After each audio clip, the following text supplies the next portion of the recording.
اعوذ باللہ من الشیطان الرجیم بسم اللہ الرحمن الرحیم الحمد للہ رب العالمین والصلاة والسلام علی اشرف الانبیاء والمرسلین سیدنا و مولانا ابی القاسم محمد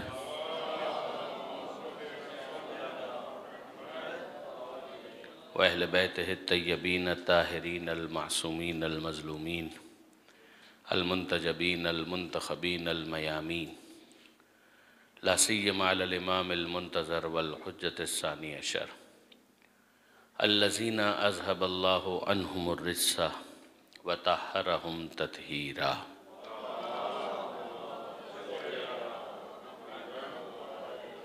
واللعنۃ الدائمۃ الباقیۃ علی اعدائہم اجمعین من یوم ظلمہم الى قیام یوم الدین رب اشرح لی صدری ویسر لی امری واحلل عقدۃ من لسانی یفقہوا قولی وجعلنی خالصا لوجہک الکریم یا اللہ۔ اما بعد، آئیے آج کے درس کو بلا تمہید کے شروع کرتے ہیں۔ یہ 24واں جملہ ہے کلمات قصار میں سے، جس میں امیر المومنین ارشاد فرماتے ہیں کہ یبنا آدم، اے فرزند آدم، یعنی آدم کی اولاد، اے انسانوں، اذا رأیت ربک سبحانہ، جب تم دیکھو کہ تمہارا رب جو بے عیب ہے، یتابع علیک نعمہ، وہ تم پر مسلسل نعمتیں نازل کر رہا ہے، وانت تعصیہ، جبکہ تم اس کی مسلسل معصیت کر رہے ہو، فاحذر ہو، تو خبردار ہو جاؤ، ڈر جاؤ۔ یہ جو امیر المومنین بیان کر رہے ہیں، اس میں ایک تو خطاب ہے ابن آدم، تمام انسانوں سے، یہ تو واضح ہے۔ اذا رأیت، جب تم دیکھو، یعنی یہ دیکھنا کس چیز کو ہے؟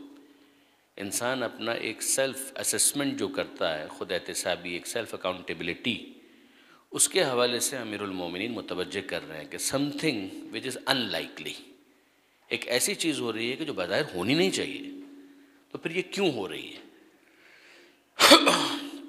یعنی آپ یوں سمجھیے کہ سمجھانے کے لیے عرض کر رہا ہوں کہ بادل آئے اور اس کے بعد پانی برسا، تو یہ بات تو سمجھ میں آتی ہے کہ بادل آئے اور بارش ہو گئی، لیکن یہ کہ بارش ہو رہی ہے جبکہ بادل نظر نہیں آ رہے، تو پھر یہ بارش کیوں ہو رہی ہے؟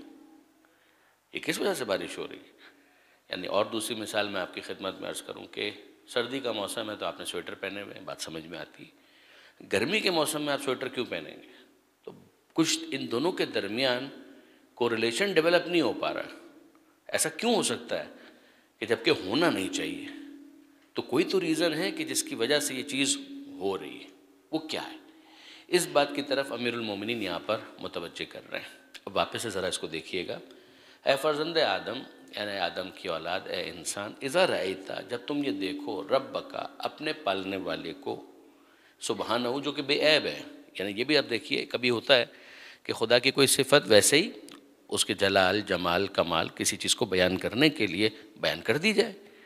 بھئی بات میں آپ کے سامنے کہہ رہا ہوں خدا کے حوالے سے، اور میں کہوں اللہ جل جلالہ نے یہ فرمایا، تو ممکن ہے کہ اس وقت میرے ذہن میں بھی نہ ہو کہ جل جلالہ کسی خاص ڈائمنشن کو مد نظر رکھتے ہوئے اس موقع پر میں استعمال کر رہا ہوں۔ یہاں جو امیر المومنین کہہ رہے ہیں وہ ہے تمہارا رب، پالنے والا ہے، سبحانہ، اور وہ بے عیب بھی ہے۔ یعنی ایسا نہیں کہ بھول گیا ہے، ایسا نہیں ہے کہ اس کے اندر کوئی عیب آ گیا ہے، اس کے اندر کوئی، مثال کے طور پر سمجھانے کے لیے معاذ اللہ، کہ اس کے کمپیوٹر کے نظام کے اندر کہیں پر کوئی وائرس آ گیا ہے کہ جس کی وجہ سے کوئی فالٹ آ گیا ہے، بھائی مسٹیک یہ کام ہو رہا ہے، نہ نہ نہ نہ نہ، وہ بے عیب ہے، تمہارا پالنے والا بھی ہے۔ ہونا کیا چاہیے اور ہو کیا رہا ہے؟ جب تم دیکھو کہ مسلسل نعمتیں آ رہی ہیں، جو چیز آ رہی ہے اور مسلسل آ رہی ہے وہ ہے نعمتیں، نعمتوں کا نزول ہو رہا ہے، کس پر؟ تم پر، انسان پر۔ جبکہ انسان کی سچویشن کیا ہے کہ وہ ریسیو کرنے کے لیے جو چیز ضروری تھی وہ اویلیبل نہیں ہے، یہاں پر بادل نہیں ہے، اور پھر اس کے بعد پانی برس رہا ہے۔ کیوں برس رہا ہے؟ جب یہاں پر مسلسل معصیت ہے، انتا تعصی ہے، معصیت، گناہ،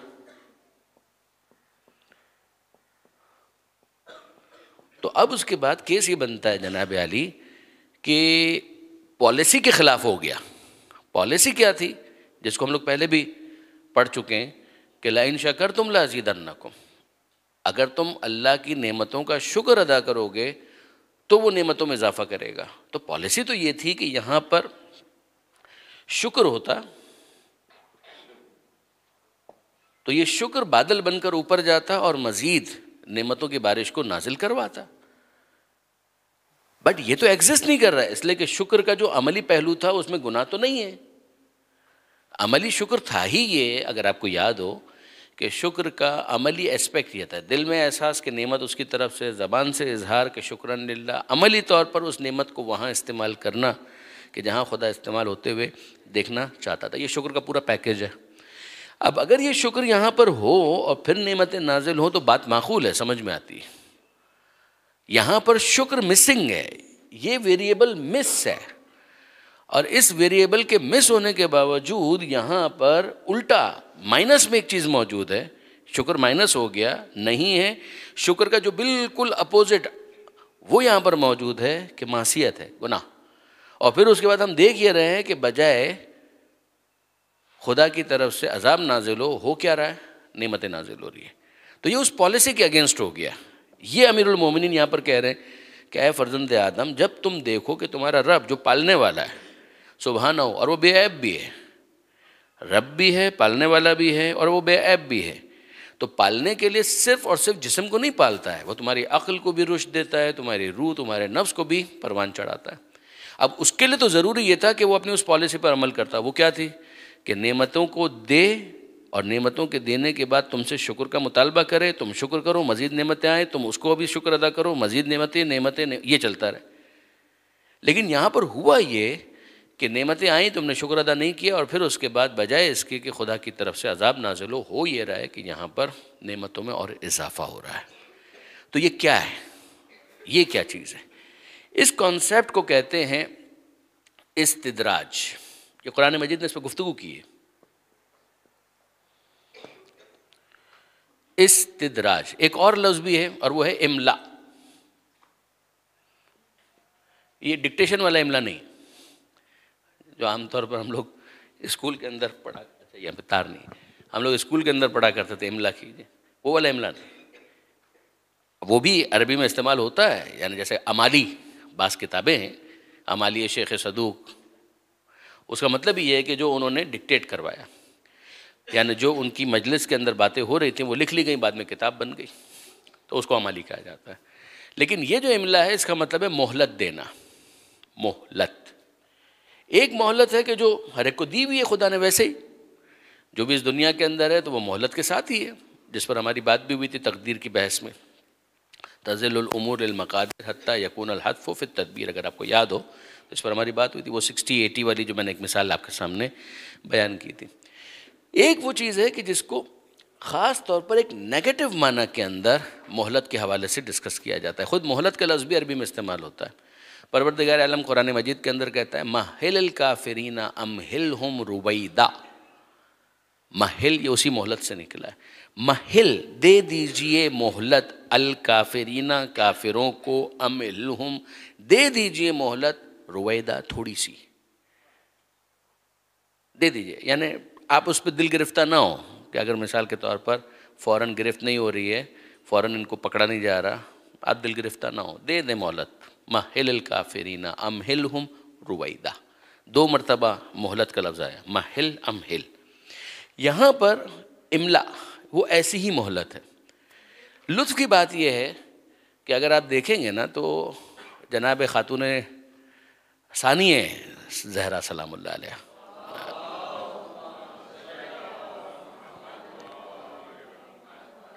انہوں نے جو سورہ روم کی آیت پڑھی تھی جناب زینب سلام اللہ علیہ نے، اس میں بھی اس بات کا تذکرہ تھا.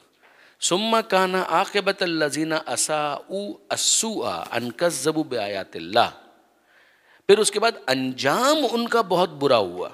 اب آپ نوٹ کیجئے اس بات کو، ذرا اس کے ساتھ لنک کیجئے گا اس کو، کہ مثال کے طور پر ایک شخص ہے، وہ ظلم بھی کر رہا ہے، اقتدار اس کا ختم ہو جانا چاہیے، نہیں ختم ہو رہا، بیٹھا ہوا ہے، ظلم پر ظلم کر رہا ہے، اہل بیت کو بھی اسیر بنا لیا ہے، اور وہاں پر جناب زینب خطبہ دے رہی ہیں. خطبے کے اندر جو آیت پڑھنی ہے وہ کون سی ہے؟ پھر اس کے بعد ان کا انجام، جو لفظ ہے نا وہاں پر، وہ ہے عاقبت. عاقبت کا مطلب کیا ہوا؟ آخر میں نتیجہ کیا نکلا. درمیان کے معاملات کو اگر آپ بیچ میں سے ایک ایپیسوڈ دیکھیں گے تو آپ کو پورا پلے سمجھ میں نہیں آئے گا.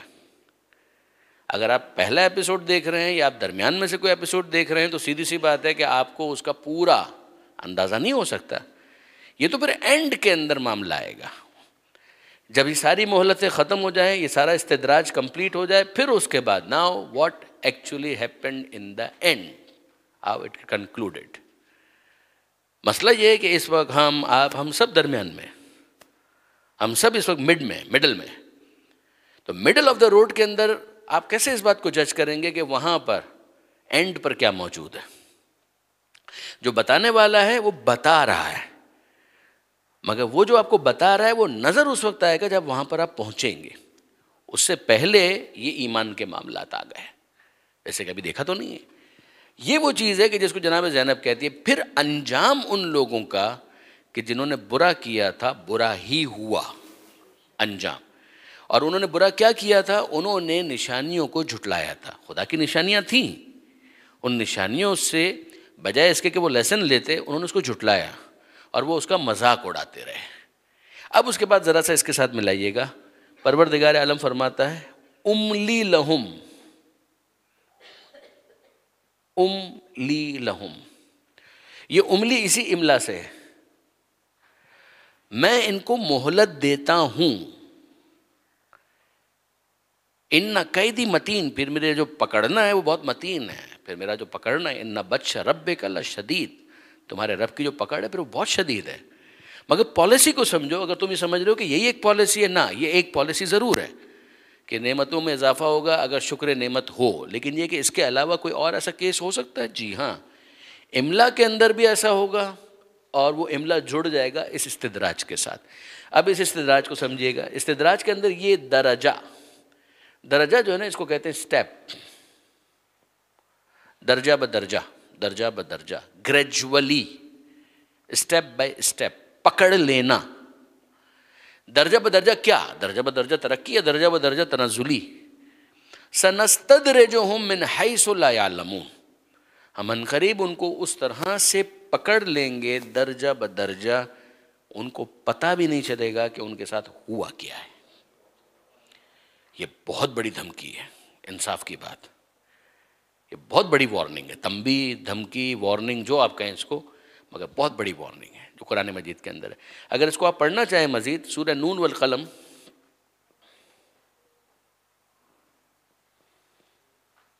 وہاں پر ایک پورا واقعہ ہے اور اس کے اندر آپ دیکھیں گے باغ والوں کا ایک واقعہ.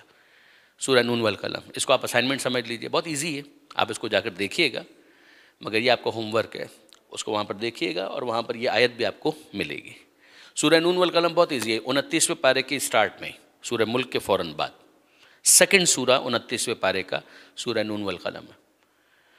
نون والقلم وما یسطرون، والا اس کے اندر اینڈ سے کچھ پہلے آپ کو اس استدراج سے متعلق ایک پورا واقعہ ملے گا باغ والے کا، اور پھر اس کے حوالے سے پروردگار عالم کی جو گرفت ہے، اور اس پہ یہی لفظ آپ کو ملے گا کہ ان قریب ہم اس طریقے سے پکڑ لیں گے کہ اسے پتہ بھی نہیں چلے گا کہ اس کے ساتھ ہوا کیا. ابھی اگر ہم وہ واقعہ آپ کو پورا بیان کرنا شروع کریں تو پورا درس اسی میں چلا جائے گا، لہٰذا اس کو میں اس وقت اوائڈ کر رہا ہوں، لیکن یہ کہ دیکھیے گا ضرور.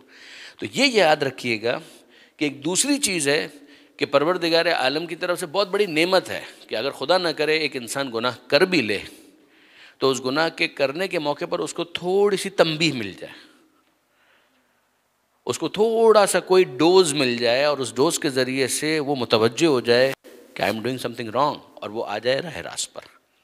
اب ہوتا کیا ہے؟ ہوتا یہ کہ بھائی میں نے دیکھا کہ اس پر کوئی پریشانی آ گئی، میری ذمہ داری یہ ہے کہ میں اس کے بارے میں اچھا گمان رکھوں اور میں کہوں کہ اس کا امتحان ہو رہا ہے.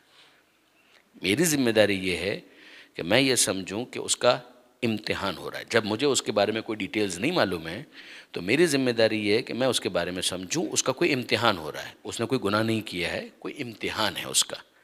میں اس کے لیے دعا بھی یہی کروں کہ اے پروردگار اس امتحان کے اندر اس کو سرخرو کر، اس کو کامیاب کر۔ وہ اپنی حالت کو خود بہتر جانتا ہے، وہ اپنے آپ کو سیلف اکاؤنٹیبلٹی کے اس مرحلے میں لائے، ارے ایسا تو نہیں ہے کہ کوئی غلط کام مجھ سے ہو گیا ہے کہ جس کی وجہ سے خدا مجھے تنبیہ کر رہا ہے۔ یہ مرحلہ ہوتا ہے کہ جب انسان تھوڑا سا اپنے ماضی کو پیچھے کی طرف جا کر دیکھے، ریوزٹ کرے، have I done some thing wrong, کچھ غلط تو نہیں ہو گیا۔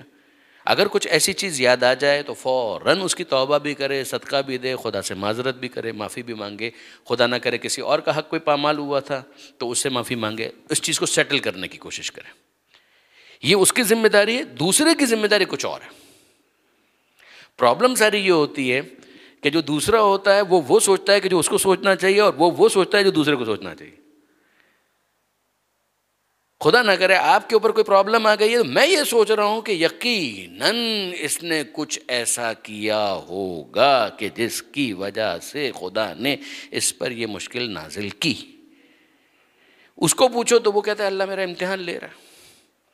بے شک ممکن ہے کہ یہ امتحان ہی ہو، لیکن اس کے لیے اتنا ذرا سا پیچھے ریوزٹ کرنا بہت مناسب ہے کہ انسان تھوڑا سا پیچھے دیکھے، کچھ غلط تو نہیں کر دیا، کچھ غلط ہو گیا ہے تو پھر اس کو سیٹل کریں اس کو۔ اور ساتھ ہی ساتھ یہ مرحلہ دعا کا بھی ہوتا ہے، عملی طور پر تو کرنا ہی ہوتا ہے، لیکن دعا کا بھی مرحلہ ہوتا ہے کہ وہ خدا سے کہے کہ اے پروردگار اگر کوئی ایسی چیز مجھ سے ہو گئی ہے جس کی وجہ سے تو مجھ سے ناراض ہے تو مجھے معاف بھی کر دے، مجھے متوجہ بھی کر دے کہ میں کیسے اس کو ریکٹیفائی کروں۔ اور اگر کوئی ایسی چیز نہیں اور یہ امتحان ہے تو میں اس امتحان کے اندر سے بات قدم مانگتا ہوں اور اس میں کامیابی مانگتا ہوں، جلد از جلد مجھے اس مشکل کو دور کر دے۔ یہ دونوں دعائیں بالکل ٹھیک ہیں۔ پتہ چل جائے تو اس مسئلے کو ایڈریس کریں، پتہ نہ چلے تو انسان ایک مجمل، ایک اوور آل دعا، ایک جنرل دعا پروردگار عالم سے کرے۔ یہ وہ موقع ہوتے ہیں کہ جس میں آپ کو دعائے کمیل بہت ہیلپ آؤٹ کرے گی، دعائے کمیل آپ کو بہت ہیلپ آؤٹ کرے گی۔ دعائے کمیل بہت کمپریہنسو دعا ہے۔ اسٹارٹ سے دیکھیں، میرے ان گناہوں کو معاف کر دے دعاؤں کو پہنچنے سے روک دیتے ہیں۔ نہیں پتہ مجھے کہ اس وقت کوئی ایسا گناہ میں نے کیا ہے کہ نہیں کیا، لیکن اگر ایسا کچھ ہے میرے ان گناہوں کو معاف کر دے کہ جو دعاؤں کی قبولیت سے روک دیتے ہیں، جو نعمتوں کے نازل ہونے سے روک دیتے ہیں، وغیرہ وغیرہ وغیرہ وغیرہ، سو آن اینڈ سو فورتھ۔ یہ جو معصومین کی طرف سے جو مروی دعائیں ہیں، یقین جانیے کہ یہ بہت امپورٹنٹ ہے۔ میں آپ سے یہاں پر زیادہ اس کو میں کنٹینیو اور زیادہ نہیں کرنا چاہ رہا، ایک آخری جملہ عرض کر کے اگلے سینٹنس کی طرف ہم جائیں کہ بعض محفلوں کے اندر، محفل سے میری مراد عزا خانے، آپ جانتے ہیں کراچی تو ایک کاسموپولیٹن سٹی ہے نا، کہیں پر حسینیہ کہا جاتا ہے، کہیں پر عزا خانہ کہا جاتا ہے، کہیں پر محفل کہا جاتا ہے، کہیں پر کوئی اور نام ہوتا ہے۔ تو بعض محفلوں میں، بعض عزا خانوں میں، مسجدوں میں ایک طریقہ کار ہے کہ ہر شب جمعہ کو مثلا دعائے کمیل ہوتی ہے، اس میں اور کچھ بھی نہ ہو، صرف دعائے کمیل سمپلی ایک آدمی اگر بیٹھے اور مائک کے اوپر آ کر پڑھ کر چلا جائے، پیچھے جو افراد ہیں 10 15 20 25 وہ خالی سن کر چلے جائیں۔ نہ اس نے کوئی وہ انداز اختیار کیا کہ جس کے اندر ہم کو دیکھیں بہت رقت ہو رہی ہے، وہ ہو جائے تو کیا کہنا، نہ کوئی ہم کو لگے کہ نہ کوئی رقت ہو رہی ہے، کچھ نہیں ہو رہا ہے، کوئی بات نہیں۔ آپ اس کو بھی ویسٹ مت سمجھیے گا، بلیو می، میں آپ سے یہ بہت دل سے بات کہہ رہا ہوں، اس کو ویسٹ مت سمجھیے گا۔ اگر کوئی اپنی یہ پریکٹس بنا لے نا چند سالوں تک کہ کچھ بھی ہو جائے بس شب جمعہ کو مجھے اس جگہ جانا ہے کہ جہاں پر دعائے کمیل پڑھی جا رہی ہوگی، اور 20 منٹ میں ہو جائے گی، 15 سے 20 منٹ، 25 منٹ لگے گی، اور کیا ہوگا، 20 منٹ کے اندر وہ دعا ہو جائے گی۔ جب تک وہ پڑھ رہے ہوں آپ ساتھ ساتھ اس کے ترجمے کو تھوڑا تھوڑا دیکھتے چلے جائیں۔ Make it your practice and habit. آپ 2-3 سال کے بعد مجھے بتائیے گا، آپ اپنے اندر ایک تبدیلی محسوس کریں گے، definitely you will be something else. ماشاء اللہ ویسے ہی آپ لوگ تو کرتے ہوں گے، ایک صاحب سمجھانے کے لیے بات کر رہا ہوں، جو ینگسٹرز وغیرہ ہیں اگر اب تک وہ اس پریکٹس کے اندر نہیں ہیں تو اس کا اپنا ایک اثر ہے کہ جب ایک انسان مسلسل میں مثال آپ کو ایک دوں کہ فرض کیجئے کہ کوئی معمولی سرجری ہو رہی ہے، اگر دعائے کمیل آپ کے ذہن میں کہیں ہے نا تو آپ کی زبان پر آئے گا یا رب ارحم ضعف بدنی، یہ آئے گا، خود بخود آئے گا۔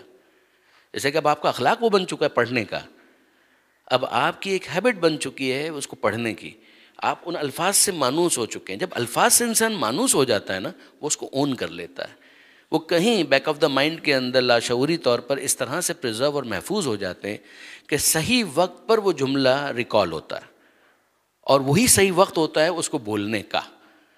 پہلے جو کچھ ہوتا ہے اس کا ثواب تو اپنی جگہ پر، مگر وہ ایک پریکٹس سیشن ہوتا ہے، وہ نیٹ پریکٹس ہوتی ہے۔ اینڈ اے ٹائم کمز کہ جہاں پر صحیح موقع پر اس کو بیان کرنے کا موقع اور محل آتا ہے، اور انسان اس کو بولتا ہے، اور اس بولنے کا پھر اثر بھی ہوتا ہے۔ آپ سوچیں کہ اگر ایک انسان بیمار ہے اور اس وقت اس کی زبان پر ہے یا رب ارحم ضعف بدنی، اے پروردگار اس بدن کے ضعف پر، اس کی ناتوانی پر رحم فرما، کتنا برمحل جملہ ہے اور کتنا عمدہ جملہ ہے۔ یا سریع الرضا اغفر لمن لا یملک الا الدعاء وسلاحہ البکا، یعنی کتنا پیارا یہ انداز، خالی اگر آپ دیکھیں اس کے اندر کتنی جاذبیت ہے۔ بہرحال تو یہ میں گزارش کر رہا تھا کہ وہ جو اصول تھا اسی اصول کے ساتھ اس کو بھی سمجھیے۔ یہ دوسرا ایک اصول ہے استدراج، اس کو آپ کہیں گے ایک سپلیمنٹری کلوز ہے، کہ جس کو یہاں پر امیر المومنین نے سمجھایا کہ فاضروا، ڈرنا کس بات پر ہے؟ ڈرنا اس بات پر ہے کہ اگر یہ استدراج ہے تو my dear where are you standing, کبھی بھی اب گرفت ہو سکتی ہے۔ یہ بالکل ایسا ہے، آیت اللہ ناصر مکارم شیرازی نے ایک مثال دی، اس کو بھی میں آپ کے ساتھ شیئر کر کے بات ختم کرتا ہوں۔ یہ اس جملے کی حد تک وہ کہہ رہے ہیں کہ یہ بالکل ایسا ہی ہے کہ جو ایک شخص ہے اس کو اندازہ نہیں ہے، شاخوں کو پکڑتے پکڑتے وہ اوپر جا رہا ہے، شاخوں کو پکڑ پکڑ کر وہ اوپر جا رہا ہے، برانچز کو وہ ہولڈ کرتا ہے اور کلائم کر رہا ہے، کلائم کر رہا ہے، کلائم کر رہا ہے، لیکن جس پر بھروسہ ہے وہ خود مضبوط نہیں ہے، تو اوپر تو بظاہر جا رہا ہے مگر جب کافی اوپر چلا گیا تو اس شاخ نے ساتھ چھوڑ دیا، تو اب جتنا یہ اوپر گیا تھا اتنے ہی تیزی کے ساتھ یہ نیچے بھی آئے گا، اس سے زیادہ تیزی کے ساتھ نیچے آئے گا، اور جب نیچے آئے گا تو ظاہر ہے کہ ہڈی پسلی ایک ہو جائے گی۔ یہ وہ چیز ہے کہ جس کو استدراج کہا جاتا ہے، کہ بظاہر لگ رہا تھا کہ ہم تو اوپر جا رہے ہیں، لیکن اوپر جانے کے بعد جب وہ ٹوٹی ہے شاخ تو جن پہ تھا تکیہ وہی پتے ہوا دینے لگے، وہ والی کیفیت ہو جاتی ہے۔ پھر ایک دفعہ دیکھیے، یا ابن آدم، اے فرزند آدم، اذا رأیت ربک، جب تم دیکھو اپنے رب کو، سبحانہ کہ جو بے عیب ہے، یتابع علیک نعمہ کہ وہ مسلسل تم پر اپنی نعمتیں نازل کیے جا رہا ہے، ایک کے بعد ایک، متابعت، ایک کے بعد ایک نعمت آ رہی، وہ انت تعصی ہے، جبکہ کیفیت یہ ہے کہ تم تو مسلسل اس کی معصیت کر رہے ہو، فاحذروا تو اسے ڈرو، ڈرتے رہنا کہ کہیں یہ استدراج نہ ہو۔ تشریح کے ساتھ یہ جملہ آپ کے ذہن میں ہونا چاہیے کہ کہیں وہ استدراج نہ ہو، ایسا نہ ہو کہ یہ وہ والی مہلت ہو کہ جس کے اینڈ میں پھر وہ گرفت شدید ہے کہ جس کو انسان سہ نہ پائے۔ اب آئیے اگلے جملے کی طرف چلتے ہیں، یہ نفسیاتی ہے معاملہ، انسان کی نفسیات۔ ما ازمر احد شیئا الا ظہر فی فلتات لسانہ وصفحات وجہہ، یہ امیر المومنین جو فرما رہے ہیں یہ انسان کی ایک کیفیت ہے کہ جس کا اظہار اس کے ریفلیکسز میں ہوتا ہے۔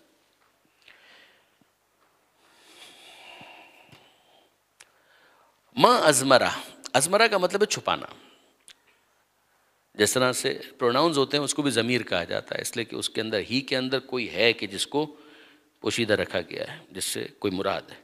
جب آپ کہیں شی تو شی کا مطلب یہ ہے کہ یو آر امپلائنگ سم ویئر، کہ کوئی خاتون ہے کہ جن کے بارے میں آپ کہہ رہے ہیں، جس کا تذکرہ پہلے ہو چکا ہے۔ ما ازمر احد شیئا،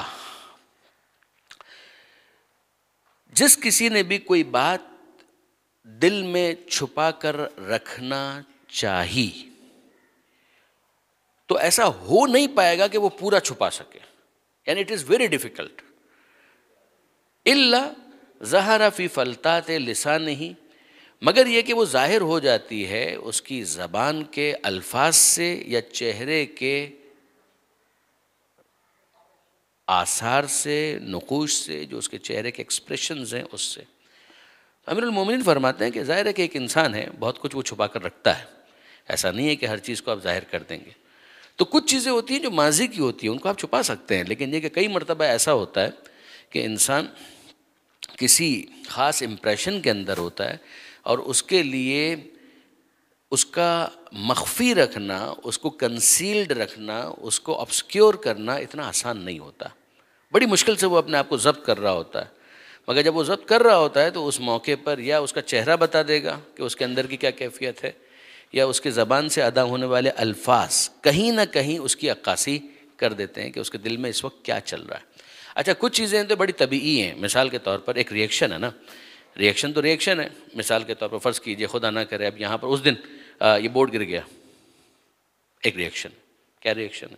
ہم تو ادھر دیکھ رہے تھے، ہم کو تو پتہ ہی نہیں تھا کہ پیچھے بورڈ گر گیا، مگر یہ کہ آپ لوگ کہ ہاں اس سے مجھے پتہ چلا کہ پیچھے کچھ گڑبڑ ہو گئی، تو پیچھے ہم نے بھی موڑ کر دیکھا تو تھوڑی دیر کے بعد ہمارے آہستہ سے ہاتھوں نکل ہی آئی، یہ کیا ہے؟ ظاہر کہ ایک ریئیکشن ہے۔ یہ ریئیکشن وہ ہے کہ جس کو ہم کیا چھپائیں گے، ایک طبعی ریئیکشن تھا، وہ آ گیا، آپ کے پاس بھی آ گیا. خدا نہ کرے زلزلہ آ جائے، ایک ریئیکشن ہے. انسان کی جو کیفیت ہوگی وہ ہوگی، وہ ایک طبعی ایک اس کا ریئیکشن ہے. فرض کیجئے فائرنگ ہو جائے تو آپ کیا کریں گے؟ ایک نیچرل آپ کا ایک ریئیکشن ہے، وہ ظاہر ہو جاتا ہے. اس کو کوئی چھپانے کی کوشش بھی ایسا کوئی کیوں کرے گا؟ کیا کرنا ہے اس کے اندر؟ دوسرا ایک مرحلہ وہ ہوتا ہے کہ جہاں پر ایک انسان کوئی خوشی کی خبر سنتا ہے. خوشی کی خبر آپ سنیں گے تو آپ کے چہرے پہ مسکراہٹ آ جائے گی، آپ کا چہرہ مسکرانے لگے گا. یہ مسکراہٹ اسی بات کا اظہار ہے کہ آپ دل کے اندر ایک مسرت محسوس کر رہے ہیں. انسان غم کا احساس کرتا ہے، بہت غم اگر شدید ہو جائے تو آنکھوں سے آنسو بہنے لگتے ہیں. آنسو نہ بھی بہیں تب بھی اس کا چہرہ بتا دیتا ہے کہ اس وقت یہ غمگین ہے. خدا نہ کرے کہ کوئی ایسی چیز ہو جائے جو آپ کے مزاج کے خلاف ہے تو انسان غصے میں آ جاتا ہے. اس غصے کے اظہار کے لیے بھی انسان کے کچھ ایکسپریشنز ہیں کہ جس کے ذریعے سے وہ اس بات کا اظہار کرتا ہے کہ میں اس وقت غصے میں ہوں. ظاہر ہے کہ یہ تمام تر چیزیں بڑی نیچرل ہیں، مگر ہوتا یہ ہے کہ انسان ان میں سے کئی مواقع ایسے ہوتے ہیں کہ جب غصہ آ بھی رہا ہوتا ہے تو انسان اس کو ضبط کرنے کی کوشش کرتا ہے. کیا اس کو پسند کیا گیا؟ آف کورس اس کو پسند کیا گیا ہے. ایسے مواقع ہوتے ہیں کہ جہاں پر اس کو پسند کیا گیا ہے. والکاظمین الغیظ، یہ غصے کو پی جانے والے. تو غصے کو پینے کا مطلب ہی یہ ہے کہ وہ اس درجے کا اظہار نہیں کر رہا کہ جس درجے کا اسے غصہ اندر محسوس ہو رہا ہے. وہ اپنی زبان کو کنٹرول کیے ہوئے ہے، ورنہ گالیاں دے سکتا تھا، نہیں دے رہا. تو جب وہ گالیاں نہیں دے رہا تو اس کا مطلب یہ ہے کہ وہ اپنے اس ایکسپریشن کو کنٹرول کر رہا ہے. مگر جب وہ کنٹرول بھی کر رہا ہوگا تو یہ نہیں ہو پائے گا اس سے عام طور پر کہ بالکل ہی وہ اس کو چھپا سکے. چہرے کی سرخی بتا دے گی، تیوریوں پر بل آ جائیں گے، یہ بتا دیں گے کہ کچھ نہ کچھ اندر گڑبڑ اس وقت چل رہی ہے، اس کو اچھا نہیں لگا ہے. اسی طریقے سے ایک انسان ہے، اس کو خوشی ہوتی ہے، وہ قہقہ لگانا شروع کر دیتا ہے. ایک وہ ہے کہ مسکراہٹ پر اکتفا کرتا ہے، مسکراہٹ بھی اس کے چہرے پر نہ آئے تب بھی اب ایک الگ طرح کی سرخی چہرے پر آ جاتی ہے جس سے پتہ چلتا ہے کہ یہ اس وقت مسرت محسوس کر رہا ہے. آپ کی گفتگو بتا دیتی ہے. یہی جو امیر المومنین نے کہا کہ انسان کی یا گفتگو بتا دے گی یا چہرے کے ایکسپریشنز بتا دیں گے کہ اندر کیا چل رہا ہے. بعض اوقات وہ چیزیں بھی ہوتی ہیں جو بڑی منفی ہوتی ہیں، بعض اوقات وہ چیزیں بھی ہوتی ہیں جو بڑی منفی ہوتی ہیں. مثال کے طور پر ایک منافق ہے، وہ سازش کر رہا ہے.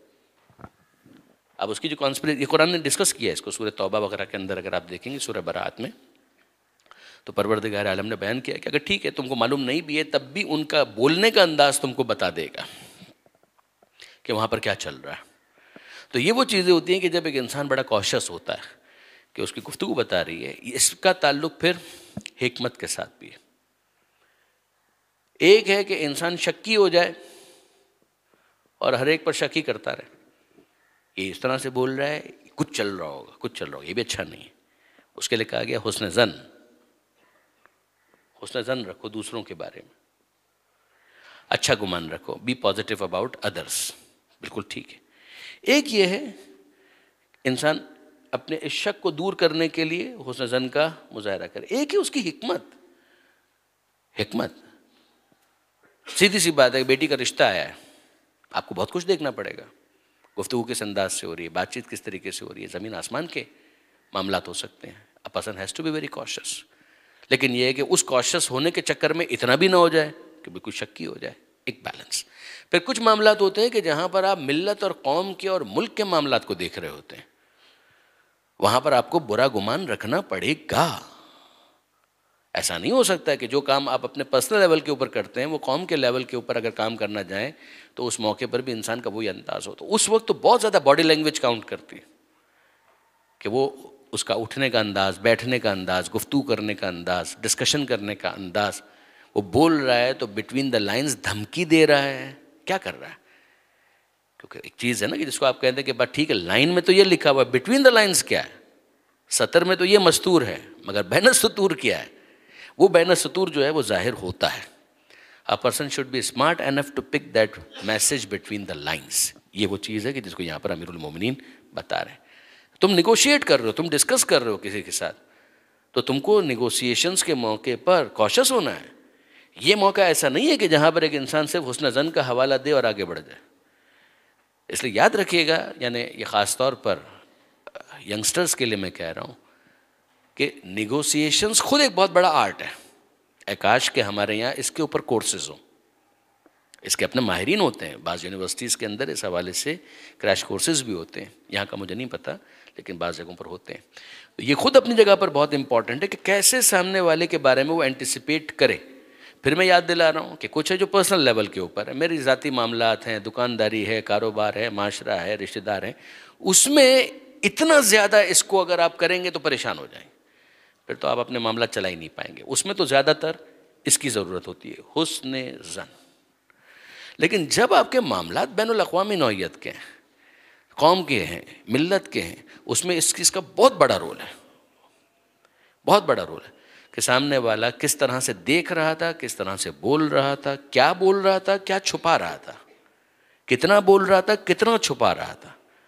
اس موقع پر اتنا سادہ بھی انسان کو نہیں ہونا چاہیے کہ کوئی بھی اس کو ٹھگ کر چلا جائے، لوٹ کر چلا جائے. بعض جگہ ایسی ہوتی ہے جہاں پر یعنی sorry to use this word, لیکن یہ کہ بیوقوف بننا اچھا ہوتا ہے.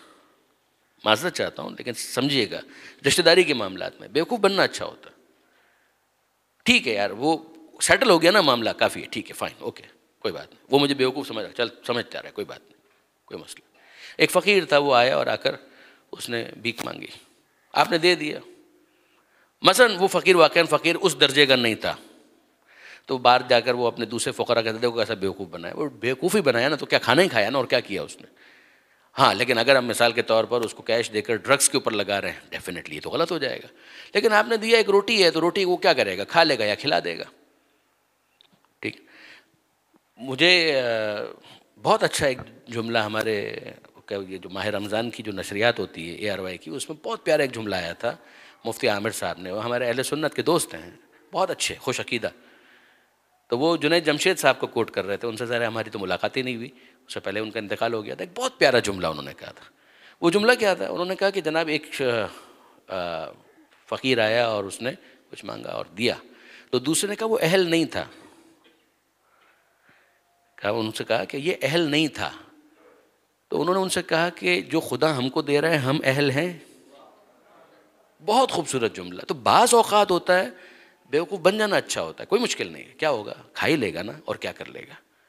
بھئی ایک چیز ہے میری جیب میں موجود ہے، میں نے اس کو دے دی، اس نے کھا لیا، کھا ہی لیا نا، اور کیا کیا. لیکن یہ کہ جو جیسے جیسے آپ اس کا لیول بڑھاتے جائیں گے کہ کہاں پر آپ اس چیز کو ڈسکس کر رہے ہیں، کہاں پر آپ کسی سے بات کر رہے ہیں، وہاں پر اس جملے کی اہمیت بڑھتی چلی جائے گی. ٹھیک. رشتہ دینے کا موقع ہے، بی کوشس، اتنا نہیں کہ شکی بن جائے، لیکن یہ کہ ایک دفعہ رشتہ ہو گیا، تھوڑا اسپیس دیجیے، تھوڑا اسپیس دیجیے، گنجائش دیجیے. اب اس کے اندر ہی انسان بس شک میں یہ کہہ رہا ہوگا تو اس کا یہ مطلب ہوگا، نہ فار گاڈ سیک، پھر بھول جائیے اس جملے کو، یہ آپ کے لیے نہیں ہے، پھر اس کی آپ کے لیے نہیں ہے پھر یہ جملہ. یعنی بعض معذرت محسوس مت کیجیے گا، مگر الاؤ می ٹو سے دس کہ مرحوم آغا سلطانی شہید، ان سے ایک جملہ منسوب ہے. وہ کہا کرتے تھے کہ اگر طلاق کا ریشو ہم کم کرنا چاہتے ہیں تو ایک کام اگر کر لیں تو شاید 60%، 70% طلاقیں ختم ہو جائیں. اور وہ کیا؟ کہ دونوں طرف کے ساس سسر انٹرفیئر کرنا چھوڑ دیں، دونوں طرف کے. آپ ان کو ان کی زندگی ان کے انداز سے جینے کے لیے اسپیس تو دیجیے. اتنے بڑے ہو گئے تبھی آپ نے شادی کی ہے نا ان کی، فار گاڈ سیک. کیوں اتنا بڑا کرائسس بنا رہے ہیں کہ جیسے مثال کے طور پہ یہ کشمیر کا مسئلہ بن گیا. تھوڑا اس کو نیچے لے آئیں، محلے کا ہی مسئلہ رہنے دیں اس کو، کشمیر کا مسئلہ مت بنائیے. ایزی، اس کو تھوڑا سا اسپیس دیجیے تو یہ ہو جائے گا. اس میں اگر یہ ہو گیا، اس نے یہ کہا تھا تو یہ وہ چھپا رہا تھا، وہ ایسا دیکھ رہا تھا تو یہ چھپا رہا تھا، نہ خدا کے واسطے یہ مت کیجیے گا. یہاں پر جو جگہ تھی یہ اس کی جگہ تھی، حسن ظن کی. تو ہر چیز کا اپنا مقام اور موقع ہوتا ہے، اس کے اعتبار سے پھر اس کو دیکھا جاتا ہے. یہ دوسرا آج کا جملہ تھا کہ جس کے اوپر اتنی مختصر ہمیں کچھ گفتگو کرنی تھی. Now let's move to the next one. یہ بھی امیر المومنین کی ایک بہت اچھی ایڈوائز ہے، جس کے اوپر آج اگر آپ دیکھیں تو ہربل آرگینک سب کچھ ہونے لگا ہے. امشی بدائک ما مشا بکا، مرض میں جب تک ہمت ساتھ دے چلتے پھرتے رہو تو مر جائیں علاج نہ کروائیں. یہ نہیں کہا ہے، فار گاڈ سے یہ نہیں کہا ہے، یہ نہیں کہا ہے. یہ کہا ہے کہ یہ ایسا نہ ہو درد ہوا پیناڈول، درد ہوا پیراسیٹامول، یہ ہوا اینٹی بائیوٹک، یہ مت کرو. امشی بدائک، مرض میں جب تک ہمت ساتھ دے چلتے پھرتے رہو. بھئی ایک آدمی ہے خدا نہ کرے اس کا بیماری کا جو لیول بڑھ گیا ہے تو سیدھی سی بات ہے وہ آرام بھی کرے گا، سب کچھ کرے گا. ڈاکٹر نے کہا ہے کہ بیڈ ریسٹ اس کے لیے ضروری ہے، آف کورس وہ بیڈ ریسٹ کرے گا. ہاسپٹلائز کرنا ضروری ہو گیا، آف کورس آپ اس کو ہاسپٹلائز کریں گے. اس کو ڈرپ کی ضرورت ہے، آف کورس آپ اس کو ڈرپ لگوائیں گے. اس کو یہ کورس کروانا ضروری ہے تو یہ آپ کورس کروائیں گے میڈیسنس کا، اور یہ سب کچھ کروائیں گے. امیر المومنین جو سمجھانا چاہ رہے ہیں وہ کہہ رہے ہیں کہ اپنے اوپر طاری مت کر لو پہلے مرحلے میں ہی. آج بیماری آئی اور اس کے بعد اگلا کام کیا ہے؟ اگلا کام یہ ہے کہ بس لیٹ گئے. یہ مت کریں. کوشش کرو کہ چلتے پھرتے رہو، اس لیے کہ انسان کا جو جسم ہے، اب ظاہر ہے کہ یہ تو ڈاکٹر ذرا اس کے اوپر زیادہ بہتر تبصرہ کر سکتے ہیں. جو اس کے اندر آلریڈی پروردگار عالم کی طرف سے ایک بلٹ ان ایک نظام جو موجود ہے، جو اس کی امیونٹی ہے، اس کا جو مدافعتی نظام ہے، جو اس کو ڈیفینڈ کرتا ہے، اس کو تو کام کرنے دیں. یعنی بعض معذرت آپ پولیس کو کام ہی نہ کرنے دیں اور بار بار فوج کو بلا لیں، رینجرز کو ہی بلا لیں. یعنی جو اب پولیس ہے ایسی بدنام ہمارے یہاں کہ اس کے بعد سارا یہ معذرت کے ساتھ یہ بالکل کبھی کبھی سلپ آف ٹنگ ہو ہی جاتی ہے کہ جب ایک انسان مثال بھی دینا چاہے تو وہ مثال دل میں نہیں اترتی ہے. لیکن اگر داخلی اعتبار سے دیکھیں تو جو انسان کے جو جسم کا مدافعتی نظام ہے وہ پولیس والا ہے، اور دوسرا جو باہر کا نظام ہے وہ ڈاکٹر والا ہے کہ آپ اس سے دوائیں لے رہے ہیں، سب کچھ لے رہے ہیں، انجیکشنز لے رہے ہیں، اینٹی بائیوٹکس لے رہے ہیں، سب کچھ لے رہے ہیں. تو جو ایک ریگولر جو نظام تھا اس کو آپ کام کرنے دیں گے تو پھر وہ اپنا کام کرے گا نا. ورنہ پھر کیا ہوگا کہ جب ہر مرتبہ آپ نے اسی کو بلایا تو پولیس رشوت کے علاوہ اور کیا لے گی؟ کام تو نہیں کرے گی. تو بالکل اسی طریقے سے کہ پھر اندر کا جو سسٹم ہے وہ بھی کہتا ہے کہ بس ٹھیک ہے باہر سے ہی بلا لو، جس کو بلانا ہے، جس کو بلانا ہے باہر سے بلاؤ. پھر وہ اندر سے کام کرنا ہی چھوڑ دیتے ہیں. یہ امیر المومنین کی جو نصیحت ہے اس کو اس کانٹیکس میں سمجھیے گا. امشی بدائک، چلتے رہو. امشی یہ وہی مشی کا لفظ آپ نے جو 40 کی واک ہوتی ہے اس کو بھی کہتے ہیں مشی.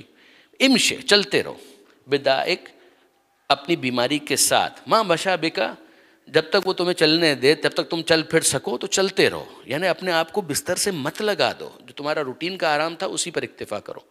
پھر اگر وہی والی بات کی ضرورت محسوس ہوتی ہے تو پھر ظاہر ہے کہ ڈیفینیٹلی ڈاکٹر کے پاس جاؤ، طبیب سے، معالج سے مشورہ کرو.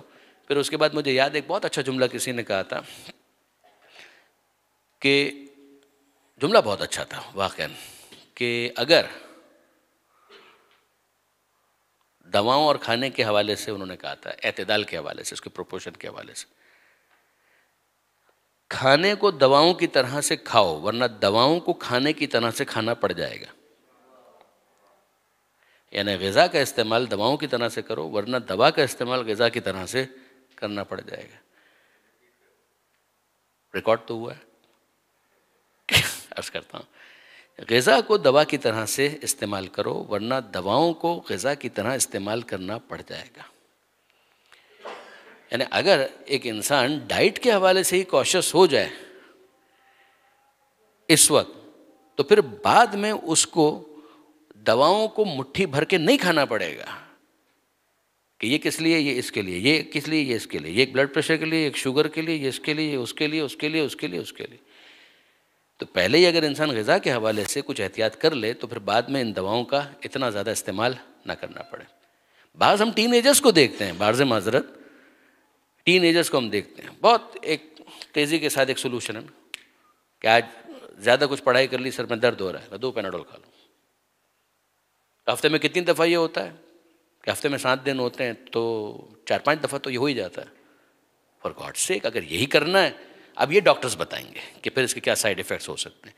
ممکن ہے کہ وقتی طور پر تو وہ کچھ آرام محسوس ہو جائے، مگر یہ false sense of well being ہے نا، ایک مصنوعی احساس صحت کہ جس کی پرائز پر انسان کو بعد میں پے کرنی پڑتی ہے. یہ امیر المومنین کا جملہ اس اعتبار سے واقعاً بہت امپورٹنٹ ہے کہ امشی بدائک ما مشا بکا، مرض میں جب تک ہمت ساتھ دے چلتے پھرتے رہو. اگنور مت کرو اس کو. اگر فرض کرے کہ ایک انسان آبزرو کر رہا ہے کہ نہیں اس کے اندر اضافہ ہی ہوتا جا رہا ہے تو اس کا مطلب they can be something serious, پھر اس کے بعد انسان ڈیفینیٹلی ڈاکٹر سے بھی مشورہ کرے. اگلا جو جملہ امیر المومنین کا ہے اس کی طرف چلتے ہیں. افضل الزہد اخفاء الزہد. زہد پر پہلے بھی بات ہوئی تھی. افضل الزہد اخفاء الزہد، زہد اخفاء اظہار،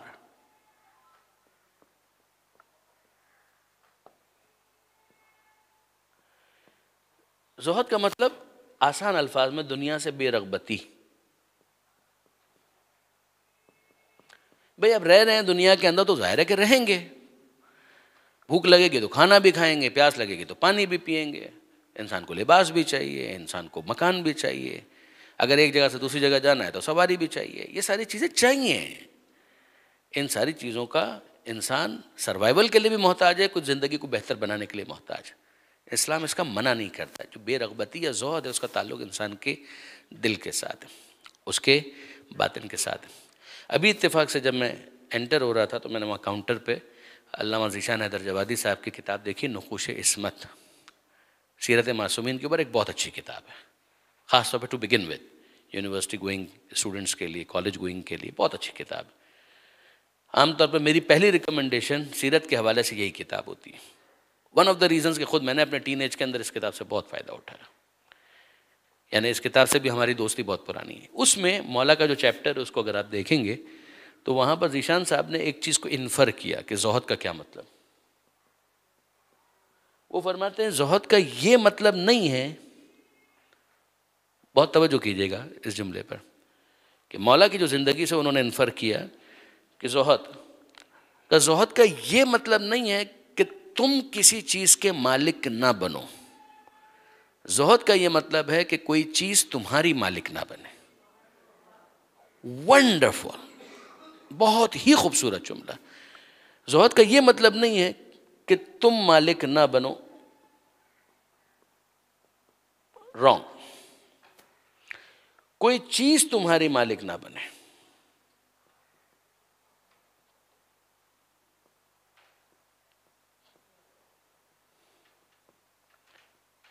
یہ درویش کا جیون دکھ کا نالا، چائے کی پیالی جو کا پیالہ. تفریح ہے، کچھ بھی نہیں ہے. ابھی اتفاق سے ہم لوگ آ رہے تھے تو صداقت صاحب کو میں نے راستے میں ہی سنایا تھا کہ درویش کا جیون کا دکھ کا نالا، چائے کی پیالی جو کا پیالہ. درویش کون ہوتا ہے؟ وہی زاہد. دکھ کا نالا، بس فریاد ہی کرتا رہے. تو چائے کی پیالی جو کا پیالہ، ایک چائے کی پیالی ایک جو کا پیالہ ہے، بس اسی طرح سے. نہ بھائی، ایسا نہیں کہا اسلام نے. قطعاً اسلام نے یہ نہیں کہا کہ دکھ کا نالا ہی ہونا. ہاں ٹھیک ہے، وہ غمزدہ ہوتا ہے، بے شک ہوتا ہے. وہ دنیا میں رہتے ہوئے جب دنیا کا نہیں ہے اور خدا کی قربت کو وہ احساس کرتا ہے اور مزید حاصل کرنا چاہتا ہے تو یقیناً وہ اس فقر کو پسند کرے گا اپنی جگہ پر. لیکن یہ کہ اس کا یہ مطلب نہیں کہ اس کے پاس کوئی چیز نہ ہو. یہ تمام تر چیزیں اس کے پاس ہوں اور پھر اس کے بعد اس طرح سے ہو کہ وہ اس کو یوز کرے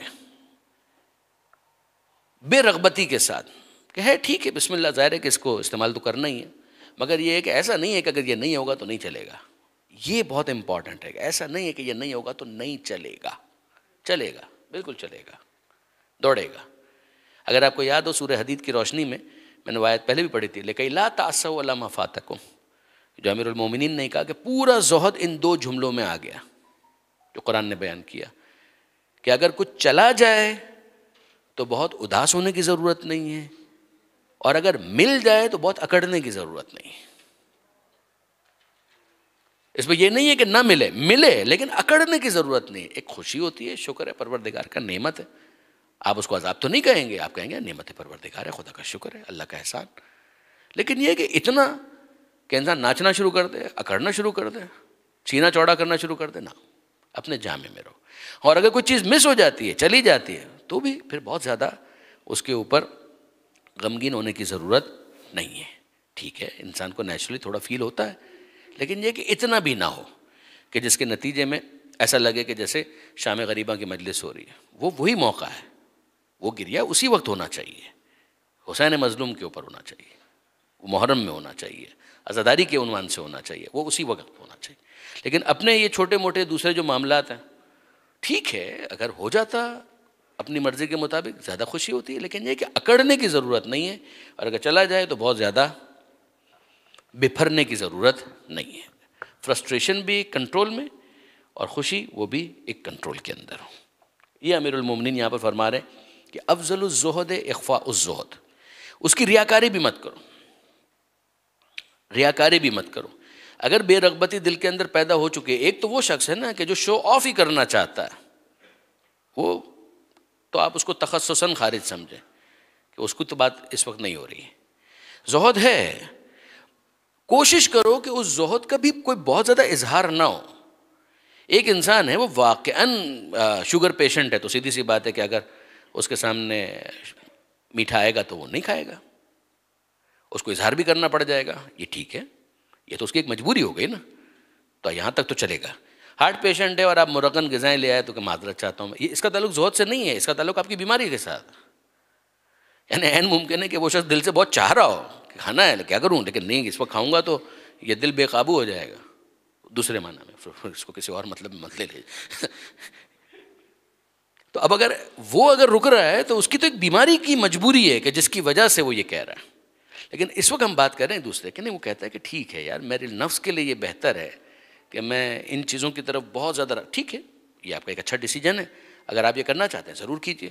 اب اگر آپ دوستوں کے ساتھ بیٹھیں تو ایسا تو نہیں ہے کہ دوستوں کے ساتھ آپ روزانہ جا کر ہوٹلنگ کر رہے ہیں. اس موقع پر اگر کوئی دوسرا ایشو نہیں ہے، کوئی خاص ڈائٹ پلان نہیں ہے، کوئی دوسرا پرابلم نہیں ہے، کھا رہے ہیں کھا لیجیے.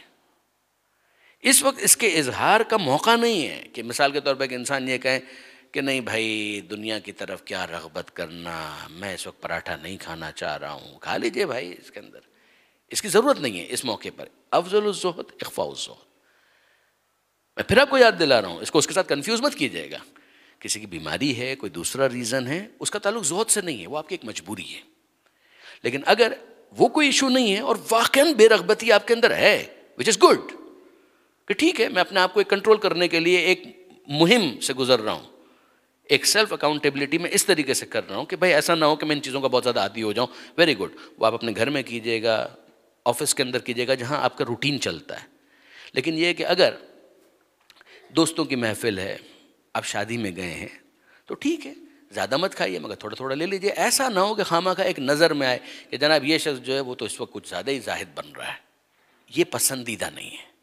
افضل الزہد اخفاء الزہد، کہ زہد میں افضل زہد وہ ہے کہ جس کو انسان مخفی رکھے، اپنے اور خدا کے معاملے کو پھر دوسروں کے سامنے آشکار کرنے کی بھی کوئی بہت زیادہ ضرورت نہیں. یوں آپ اور سمجھ لیجئے کہ بھائی کہ آپ کو پیوند لگے ہوئے لباس کو پہننے کی ضرورت نہیں ہے صرف زہد کی خاطر. اگر اتنی اسکارسٹی ہو جائے لباس کی کہ جس کے بعد واقعاً اب آج کل ہر جگہ یعنی کپڑا مل جاتا ہے، سب کچھ ہو جاتا ہے، تو آپ سادگی کو اختیار کریں. مگر خواہ ایک پیوند لگانا، کہ پیوند میں کیوں لگا رہا ہوں؟ مولا بھی تو پیوند لگے ہوئے لباس پہنتے تھے. یہ وہ چیز ہے جس کو مولا نے کنڈیم کیا ہے کہ میری ذمہ داری حاکم ہونے کے اعتبار سے. حاکم کی ذمہ داری یہ ہے کہ وہ اپنی رعایا میں سے کم ترین فرد کی سطح پر اپنے اسٹینڈرڈ آف لیونگ کو رکھے، تاکہ اس کا لائف اسٹائل دیکھ کر اس شخص کے دل میں ایک سکون اور اطمینان پیدا ہو کہ اگر میں اس کیفیت سے ہوں تو جو میرا حاکم ہے وہ مجھ سے بھی زیادہ ایک انفیریئر پوزیشن کے اندر اس وقت موجود ہے. پھر کیسے کرپشن آئے گا معاشرے کے اندر؟ پھر معاشرے کے اندر سوال ہی پیدا نہیں ہوتا کہ کرپشن آ جائے، نہیں آ پائے گا. لیکن اگر مثال کے طور پر وہ دکھے کہ حاکم جو ہے وہ تو عیاشی کر رہا ہے، وہ ظاہر ہے کہ اس کے بعد جو رعایا ہے ان کی یہ حالت ہو، پھر ظاہر ہے کہ معاملات خراب ہوتے ہیں. ری ایکشن بھی آتا ہے اور کرپشن بھی آتا ہے.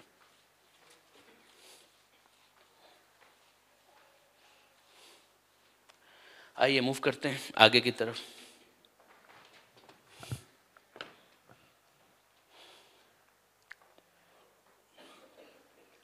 یہ بھی ایک بہت عمدہ نصیحت امیر المومنین کی. 28واں جملہ، اذا كنت في ادبار والموت في اقبال فما اسرع الملتقى، کہ جب تم دنیا کو پیٹ دکھا رہے ہو اور موت کی طرف بڑھ رہے ہو تو ملاقات بہت جلد ہو سکتی ہے. فما اسرع الملتقى.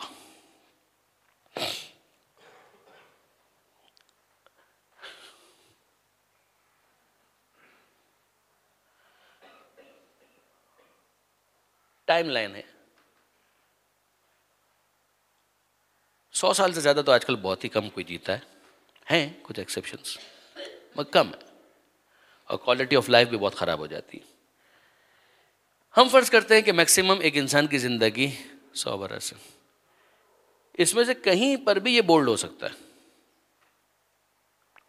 کہیں پر بھی یہ کیچ آؤٹ ہو سکتا ہے، کہیں پر بھی یہ ہٹ وکٹ ہو سکتا ہے، کہیں پر یہ اسٹمپ ہو سکتا ہے، کہیں پر یہ ایل بی ڈبلیو ہو سکتا ہے۔ ان میں سے کچھ بھی ہو گیا تو ویسے ہی نکل جائے گا، پہلی بال پر بھی ہو سکتا ہے، 20ویں اوور میں بھی ہو سکتا ہے۔ مگر یہ 100 اوور کا میچ ہے فار ایگزامپل، یا 5 دنوں کا میچ ہے، تو 5 دن کے بعد تو خود بخود ختم ہونا ہی ہونا ہے۔ اگر میکسیمم اس کی لمٹ ہم کو معلوم ہے کہ 5 دن سے زیادہ تو نہیں جینا ہے اس نے، یعنی اس میچ نے نہیں جینا ہے، تو اس کا مطلب یہ کہ کچھ بھی نہیں ہو تو 5 دن کے بعد تو ویسے ہی ختم ہو جانا ہے۔ ورنہ درمیان میں جب کبھی بھی گگلی آ گئی، کچھ بھی ہو گیا تو ہو جائے گا۔ بھائی آپ چاروں اننگز کے اندر مثال کے طور پہ 50 بنا لیں، جو آج کل مثال کے طور پہ کوئی ڈسکشن ہم دیکھ رہے تھے، ہم نے تو خیر کرکٹ دیکھنا بھی بہت ترک کر دیا، بہت کم دیکھتے ہیں، پہلے بہت دیکھتے تھے کسی زمانے میں، تو وہ شاید سرفراز نے جو 4 نصف سینچریاں بنا دیں، تو نصف سینچری ختم تو ہو گیا نا، پھر بھی بعد میں اننگز نے ختم تو ہونا ہے، کہ یہ وہ چیز ہے کہ جس کو امیر المومنین یہاں پر سمجھا رہے ہیں۔ اذا کنت فی ادبار، once you are in the world, جیسے آپ دنیا کے اندر آ گئے تو اب یہ میٹر شروع ہو گیا، تو یہ میٹر شروع ہو گیا تو ملاقات کبھی بھی ہو سکتی ہے، آؤٹ آپ کبھی بھی ہو سکتے ہیں، تو جتنے اوور آپ کو مل رہے ہیں اس میں اچھا کھیلیے، جتنے اوور آپ کو مل رہے ہیں اس میں اچھا کھیلیے، ذرا اپیچ کھیلیں گے، ہے بہت کوشسلی آپ کو دیکھنا ہے کہ بہرحال بال کسی طرح کی بھی آ سکتی ہے، اوور کرانے کے لیے کوئی بھی آ سکتا ہے، وہ جو اوور کرانے کے لیے آ رہا ہے، یعنی کبھی ہوتا ہے کہ ایک انسان دیکھتا ہے کہ اس دنیا کے اندر میں نے کچھ نہیں کیا، بس بیماری آ گئی اس نے پکڑ لیا، زلزلہ آ گیا ہم نکل لیے، طوفان آ گیا چلے گئے، کسی نے خدا نہ کرے گولی مار دی نکل گئے یعنی کسی طرح کا بھی اوور آ سکتا ہے۔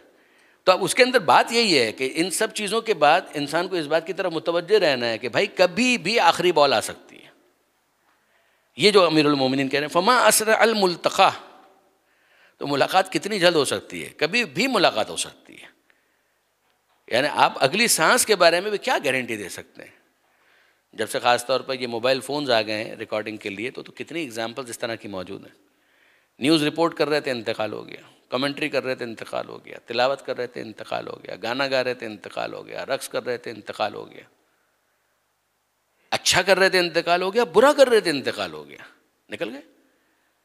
تو وہ کوئی بھی آخری بال ہو سکتی ہے۔ ڈپریشن کے لیے یہ بات نہیں ہو رہی ہے کہ آپ سننے کے بعد ڈپریس ہو جائیں، ریئلسٹک ہونا ہے کہ ہو سکتا ہے، تو ہو سکتا ہے، تو پھر ڈپریشن سے بچنے کا سب سے اچھا طریقہ کار یہ ہے کہ ملاقات اس سے ہو سکتی ہے تو جائیں گے کدھر؟ جدھر جائیں گے اس سے تعلقات اچھے رکھیے، تو پھر کوئی ڈپریشن نہیں۔ بھائی مثال کے طور پر وہ آؤٹ ہو کر جائے گا کہاں پر؟ پویلین میں، تو پویلین میں جس سے ملاقات ہونے والی ہے اس سے تعلقات اچھے رکھیں اس سے تعلقات اگر اچھے ہیں تو وہ اچھی طریقے سے ریسیو کر لے گا۔ اور سر کیا لیں گے؟ تھک گئے ہوں گے، لیجیے پانی لیجیے، چائے لیجیے، کافی لیجیے، شاور لینا چاہتے ہیں تو یہ واش روم ہے، اور اگر آرام کرنا چاہتے ہیں تو یہ بیڈ موجود ہے۔ تو پویلین میں بھی وہ راحت میں ہے آؤٹ ہونے کے بعد بھی۔ لیکن سیدھی سی بات ہے، پرفارمنس اگر خراب ہے، میچ فکس کر کے ہار گیا ہے یا ویسے ہی ہار گیا ہے، صحیح کھیلا ہی نہیں ہے اور ہار گیا ہے، تو اب سیدھے پویلین میں آئیں گے تو یہ پوچھیں گے چائے پیئیں گے؟ اب یہ تھوڑی پوچھا جائے گا کہ بلہ اٹھانا نہیں آتا تھا کیا کیا نہیں، یہ اب یہ جو ڈسکشن ہے اب وہی والی بات ہے کہ فما اسرع الملتقى، تو ملاقات جلد ہو سکتی ہے۔ تو جب جاؤ وہاں پویلین میں تو وہ خدا کے جو فرشتے ہیں وہ تم کو ریسیو کر کے کہیں سر کافی تھک گئے ہوں گے، کافی محنت کیا آپ نے، زحمت برداشت کیا، فرمائیے کیا لیں گے؟ یہ اگر گفتگو ہو جائے تو اچھا ہے۔ وہاں کہ سر آپ کے لیے یہ کارنر کا پلاٹ ہے جنت کے اندر، یہ بنگلہ ہے، یہ ویسٹ اوپن ہے، فرمائیے کون سا آپ پسند کریں گے؟ واقعی مزہ آ جائے، پھر تو مرنے میں بھی مزہ ہے۔ اس طریقے سے اگر اس طرح کی کوئی چیز ہو جائے تو بہت اچھا۔ یہ امیر المومنین جو سمجھانا چاہ رہے ہیں وہ یہ ہے، اذا کنت فی ادبار والموت فی اقبال، once you are in the world, جب آپ کی زندگی شروع ہو گئی تو زندگی کے آغاز کے ساتھ ہی آہستہ آہستہ you are moving towards the end. وہ اینڈ کب آ سکتا ہے؟ کبھی بھی آ سکتا ہے۔ نارملی جنرلی ایسا نہیں ہوگا کہ پہلے دوسرے اوور میں تم نکل جاؤ، کچھ ایسے کیسز بھی ہوں گے، وہ تو بیچارے چلے جائیں گے، اور اگر نابالغ تھے تو خوش قسمت ہے، بعرض معذرت، بظاہر تو لگتا ہے، لیکن یہ کہ ٹھیک ہے، جب ان کو صحیح طرح سے بیٹنگ کرنے کا موقع نہیں ملا تو اکاؤنٹیبلٹی بھی تو نہیں ہے نا۔ لیکن یہ کہ جیسے جیسے جیسے جیسے انسان آگے بڑھ رہا ہے تو اس کی ذمہ داریاں رسپانسبلٹیز بڑھ رہی ہیں. کرٹیکل اوورز کے اندر میچ چلا گیا ہے, آپ کو میچ بچانا ہے, ڈرا کرنا ہے, جیتنا ہے, کچھ نہ کچھ کرنا ہے, اور پھر اس کے بعد پہنچنا ہے پویلین میں. تو ونس یو ریچ دیئر, اگر ایک انسان کو اچھی طریقے سے ریسیو کر لیا جائے تو بہت اچھا ہے. فما اسرع الملتقى, اس سے اپنے تعلقات اچھے رکھو کہ جس سے ملاقات کے بعد وہاں پر پہنچنے کے بعد ملاقات کرنی. یہ تھا 28واں جملہ. اب ٹائم کیا ہوا ہے ٹائم ابھی ہمارے پاس. اس کو بھی اگر آپ اس کے ساتھ ہی دیکھیے جو پہلے ہم لوگ ڈسکس کر چکے ہیں. الحذر الحذر فواللہ لقد ستر حتی کأنہ قد غفر. ایک تو اس کی رائمنگ کتنی خوبصورت ہے, حالانکہ جملہ جو ہے بہت ہی تنبیہ والا ہے, مگر اس کی رائمنگ کو اگر آپ دیکھیں, الحذر الحذر فواللہ لقد ستر حتی کأنہ قد غفر, یعنی یہ جو امیر المومنین کا جو ایک انداز ہے نا, بہت نچلی سطح پر, جو وہی ذیشان صاحب کا پھر ذکر آ گیا کہ وہ فضائل بھی پڑھتے تھے اور موعظہ بھی کرتے تھے. اور ان کے بارے میں ایک دفعہ علامہ رضی جعفر صاحب نے کہا تھا, بہت پیارا جملہ کہا تھا, کہ وہ موعظہ کرتے تھے اور موعظے کو شیریں بناتے تھے. ایک ہوتا ہے نا کہ آپ موعظہ کرنا ہے تو ڈنڈا اٹھایا اور موعظہ کرنا شروع کیا, یہ کرو اور یہ کرو اور یہ کرو. ایک یہ کہ نہیں, آپ لفظ کیا استعمال کرتے ہیں, الفاظ کا سلیکشن کیا ہے, اس سے بہت فرق پڑ جاتا ہے. تمثیلات کیا ہیں, حکایتیں کون سی آپ لے کر آتے ہیں, آیتوں سے کیسے استدلال کرتے ہیں کہ سامنے والا سنے بھی اس کو اچھا بھی لگے, موعظہ ہی ہو اچھا لگے. اس کے اندر ایک طریقہ کار یہ بھی ہوتا ہے کہ آپ جو الفاظ استعمال کر رہے ہیں اس کے اندر اگر رائمنگ ہے تو وہ شیریں بن جاتا ہے اور دل میں جاگزی ہو جاتا ہے. الحذر الحذر, ڈرو ڈرو, فواللہ ہے اس لیے کہ خدا کی قسم, لقد ستر, ستر کا مطلب ہوتا ہے چھپا لیا, ستر مستور جس کو چھپا لیا گیا, لقد ستر اس لیے کہ خدا نے چھپایا, حتیٰ کأنہ قد غفر, اتنا چھپایا کہ یوں لگنے لگا کہ جیسے اس نے تم کو معاف کر دیا, یوں لگنے لگا کہ جیسے اس نے تم کو معاف کر دیا. اچھا, اب ڈرو, چلیے ایک بات, ستر دوسری بات, غفر تیسری بات, حذر ستر غفر. ڈرو ڈرو اس لیے کہ اللہ کی قسم اس نے اتنا چھپایا کہ ایسا لگنے لگا کہ جیسے اس نے تم کو معاف کر دیا. اسی ستر سے نکلا ہے ستار, اور اسی غفر سے نکلا ہے غفار.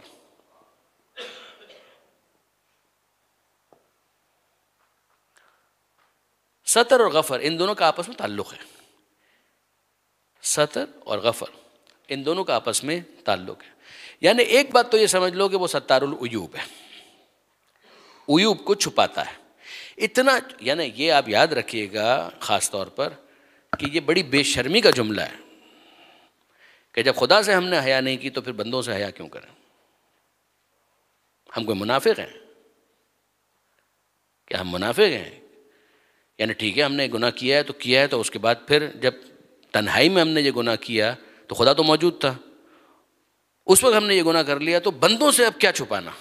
یہ بے حیائی کا جملہ ہے.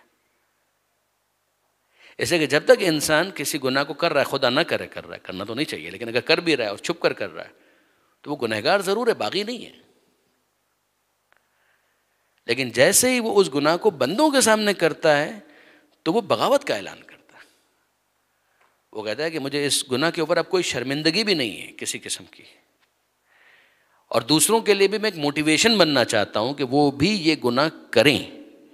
کوئی آدمی وہ چھپ کر شراب پی رہا ہے, دل میں کہیں ہے کہ کام تو غلط ہو رہا ہے, تو یہ اس کا اور خدا کا معاملہ ہے. یہ وہ چیز ہے کہ جس کو سمجھایا گیا. حکومت کا یہ کام نہیں ہے کہ وہ گھر میں جھانک کر دیکھے کہ کیا ہو رہا ہے. یہ طالبان اپروچ اسلام کی نہیں ہے کہ اندر گھس کر دیکھے اور چیک کرے کہ اندر کیا ہو رہا ہے. نہ خدا نہ کرے کسی پہ ظلم ہو رہا ہے تو ایک الگ بات ہے. خدا نہ کرے کوئی ڈومیسٹک وائلنس وغیرہ ہو رہا ہے وہ ایک الگ چیز ہے, کسی کی جان خطرے میں, وہ اس کی بات نہیں ہو رہی. لیکن یہ کہ وہ اندر چھپ کر اپنے کمرے کے اندر کیا کر رہا ہے یہ اس کا اور خدا کا معاملہ ہے. اگر یہ خود اپنے اس گناہ کو چاک کر کے دوسروں کے سامنے بیان نہیں کرتا ہے اور خدا بھی اس کو مخفی رکھتا ہے تو میرا اور آپ کا کوئی ذمہ نہیں ہے. نہ مولوی صاحب کو یہ حق ہے کہ ان کو اگر پتہ بھی چل جائے تو وہ ممبر سے کسی کا نام لے کے اس کا ذکر کریں. نہیں ہوا. غیبت کیوں حرام ہے؟ غیبت کیوں حرام ہے؟ غیبت کے اندر گناہ تو ہوا ہے، کسی طریقے سے مجھے پتہ چل گیا. تو اسلام پہلا تو سوال یہ کرتا ہے کہ آپ کو پتہ کیوں چلا یہ؟ ارے صاحب اس نے گناہ کیا ہے، اس نے جو گناہ کیا ہے اس کو چھوڑیے، آپ اپنا بتائیے آپ کو پتہ کیوں چلا یہ؟ آپ کو کیسے پتہ چلا؟ کیسے پتہ چلا اور کیوں پتہ چلا؟ جب اس کا میٹر تھا وہ خدا کے ساتھ تھا، ٹھیک ہے وہ جانے اور خدا جانے. آپ کو اگر پتہ چل گیا تھا تو آپ کو چاہیے تھا کہ آپ اس کو مخفیانہ تنہائی میں سمجھاتے اور بس. اس کو دوسروں کے سامنے رسوا کرنے کا میرے پاس کوئی حق نہیں ہے. Please be very clear on this point. پروردگار عالم نے چھپایا چھپایا اتنا چھپایا کہ لگتا ہے کہ گویا اس نے معاف کر دیا. اب اگر یہ ایسا ہی ہے کأنہ، دیکھیں کا مطلب ہے ایسا لگتا ہے، کافی تشبیہ، کہ گویا اس نے معاف کر دیا. اگر واقعا معاف کر دیا کیا کہنا؟ پروردگار عالم تو معاف کرنے کے لیے بہانے ڈھونڈتا ہے. یعنی اس کے لیے ذہن میں رکھیے گا توبہ کرنا بھی شرط نہیں ہے، اس کے لیے توبہ کرنا بھی شرط نہیں ہے. کتب ربکم علی نفسہ الرحمہ، تمہارے رب نے اپنے آپ پر رحمت کو واجب کر لیا. یہ قرآن کی آیت ہے. کتب ربکم علی نفسہ الرحمہ. میں بہت سوچ سمجھ کے یہ جملہ کہہ رہا ہوں. اس کے لیے توبہ بھی شرط نہیں ہے. اگر وہ معاف کرنا چاہے تو بے شک وہ معاف کر سکتا ہے، میں اور آپ کون روک سکتے ہیں. لیکن یہ کہ ایک دوسری بات ہے، ایک ہے کہ اس کے لیے توبہ قبول کرنا کب ضروری ہو جاتا ہے، یعنی وہ کب اس نے ضروری قرار دیا. اس کے لیے پروردگار عالم نے ایک معیار رکھا کہ انما التوبۃ علی اللہ للذین یعملون السوء بجہالۃ ثم یتوبون من قریب. توبہ قبول کرنا اللہ کے ساتھ، اللہ یعنی اس کے ذمے پر ہے، اللہ کے. ان لوگوں کی توبہ کہ جو برا کرتے ہیں بجہالۃ، نہ جاننے کی وجہ سے. ثم یتوبون من قریب، پھر اس کے بعد فوراً ہی جیسے ہی پتہ چلتا ہے فوراً توبہ کر لیتے ہیں. ان کی توبہ قبول کرنا تو خدا نے اپنے ذمے پر رکھا ہے کہ خدا ان کی توبہ حتماً قبول کرے گا.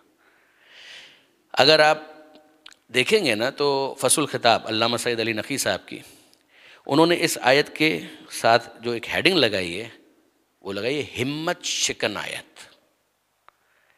ہمت شکن آیت یعنی انسان کی ہمت ٹوٹ جائے اس آیت کو پڑھنے کے بعد کہ خدا کہہ رہا ہے توبہ تو بس ان کی وہ قبول کرے گا کہ جنہوں نے اگر کوئی برا کیا تو جہالت کی وجہ سے برا کیا. پھر اس کے بعد خدا سے وہ فوراً جیسے ہی متوجہ ہوئے توبہ. تو پھر باقیوں کا کیا ہوگا؟ پھر انہوں نے اس کی تشریح کی کہ باقیوں کی توبہ قبول کرنا خدا نے واجب قرار نہیں دیا، لیکن یہ کہ بہرحال وہ قبول کرنا چاہے تو کر لے.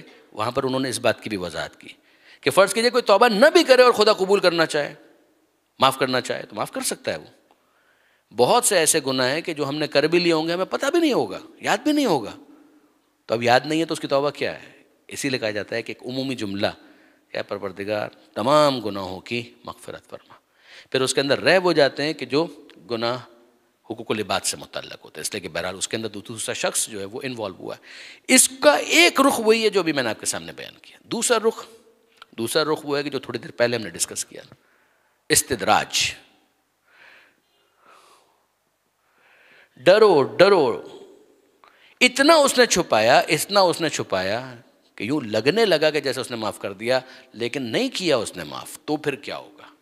کہیں یہ استدراج نہ ہو، جو کہ ابھی تھوڑی دیر پہلے ہم نے ڈسکس کیا تھا.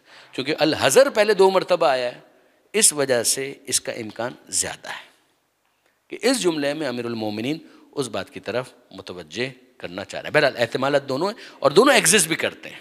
ہم تو اس وقت یہ بات کر رہے ہیں کہ اس جملے میں کس طرف اشارہ زیادہ ممکنہ طور پر ہو سکتا ہے. اب اس کے بعد جو 2 جملے ہیں ان کو ہم لوگوں نے اسکپ کیا ہے. وہ ہمارا جو آخری سیشن ہوگا نا اس کے اندر ہم اس کو ڈسکس کریں گے. وہ نسبتاً تھوڑے طولانی ہیں، وہ اینڈ میں آئیں گے انشاءاللہ، تاکہ ہم یہ اپنا جو 50 کا جو ٹارگٹ ہے انشاءاللہ اس کو ہم اچیو کر سکیں. اب یہ جملہ ہے 32 اور اسی پر آج کی ہم گفتگو کو ختم کرتے ہیں. فاعل الخیر خیر منہ. وفاعل الشر شر منہ. کیا کہنا چاہتے ہیں امیر المومنین؟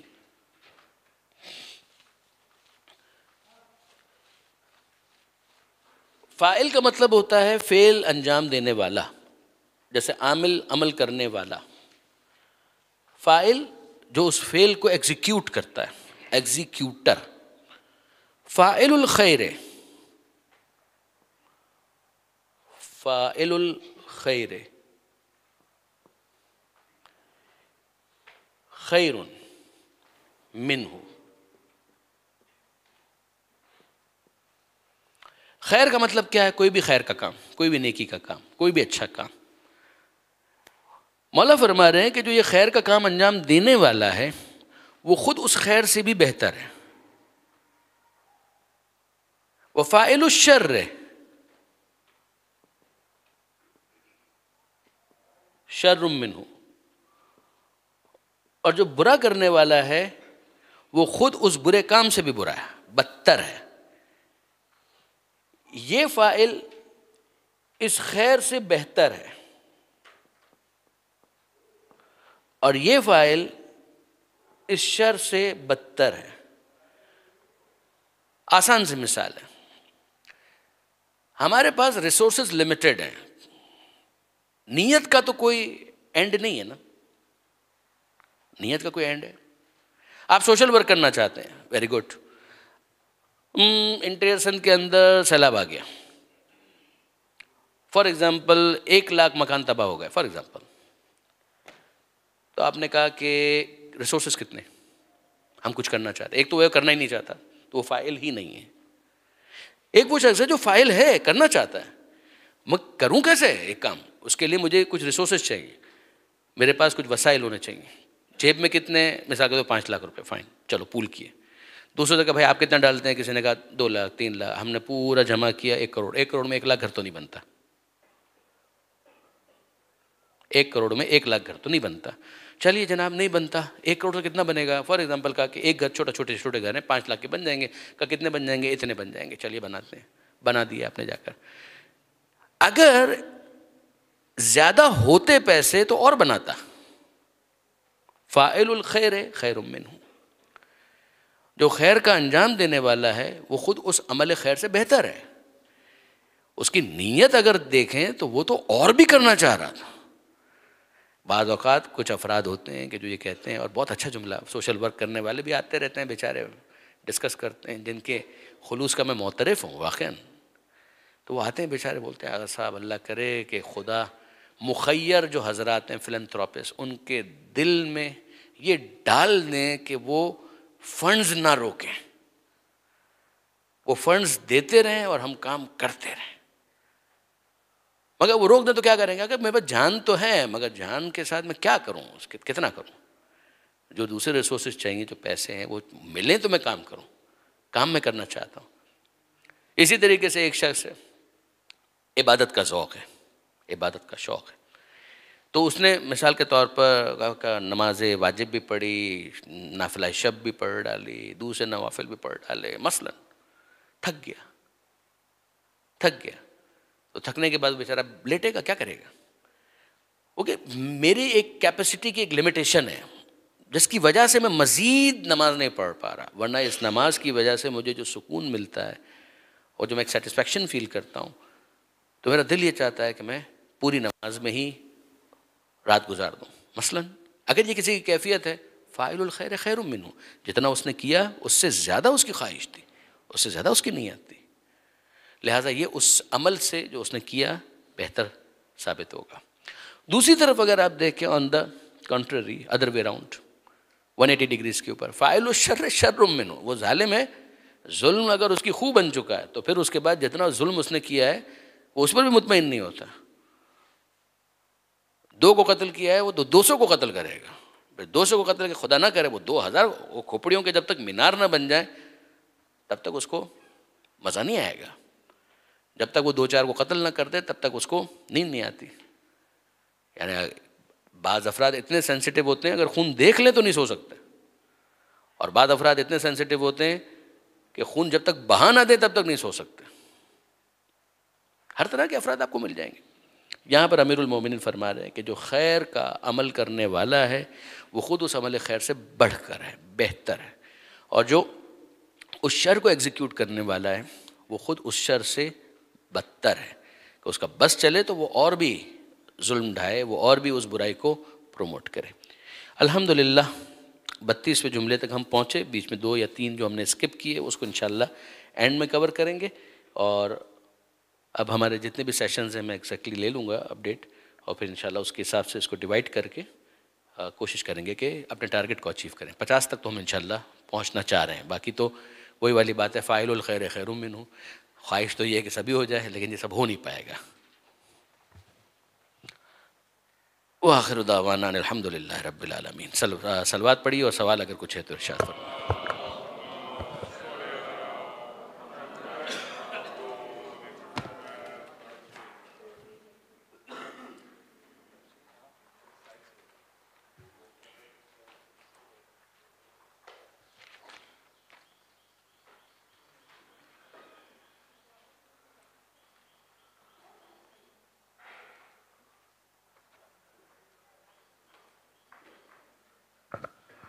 سوال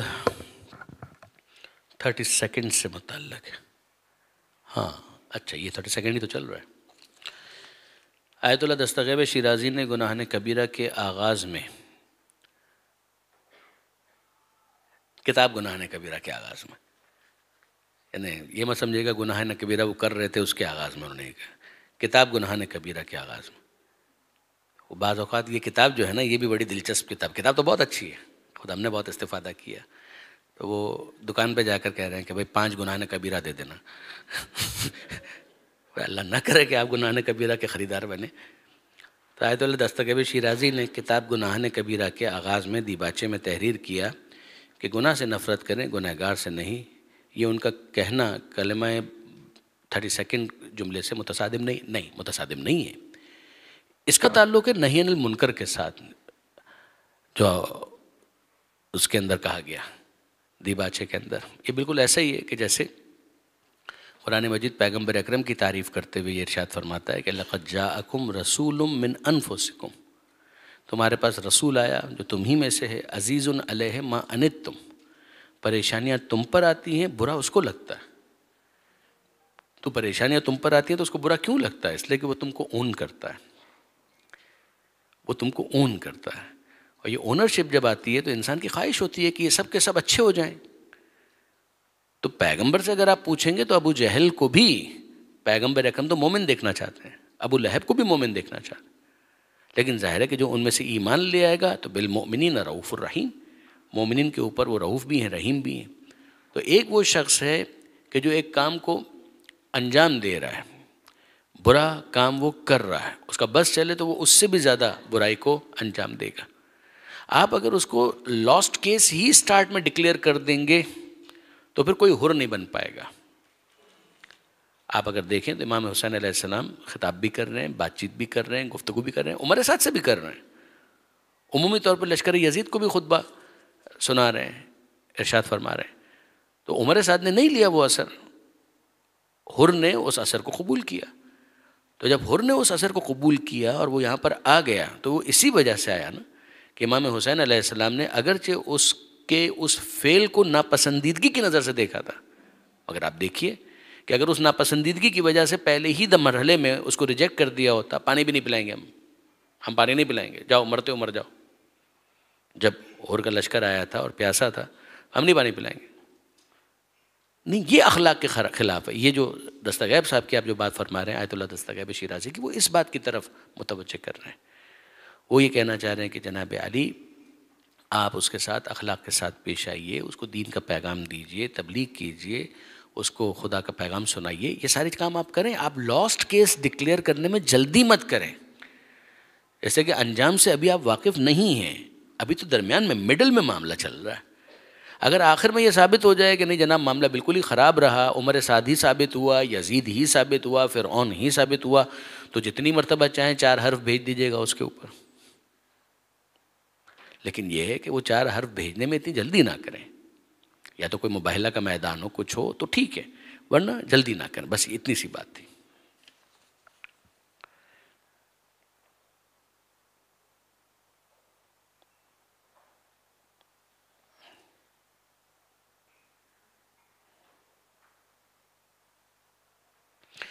کافی ہم نے اس پہ تبصرہ کیا. بینگ سسپیشیس, ڈاؤٹ اور سرٹینٹی کانٹیکسٹ, ٹھیک ہے. Being doubtful in religion is good. Certainty, suspicious, doubtful, few words of yours, اس پہ ہم کافی کہہ چکے.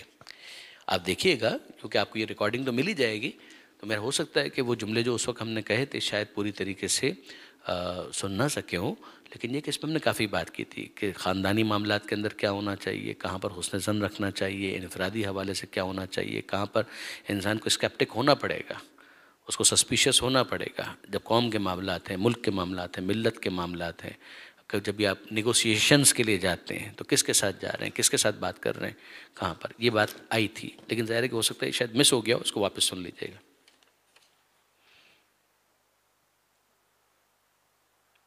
جی, زہد مخفی رکھنا. امام حسین علیہ السلام پر گریے کے اعتبار سے کہتے ہیں کہ رونا نہ آئے تو رونے جیسی شکل بناؤ. Your take 100%.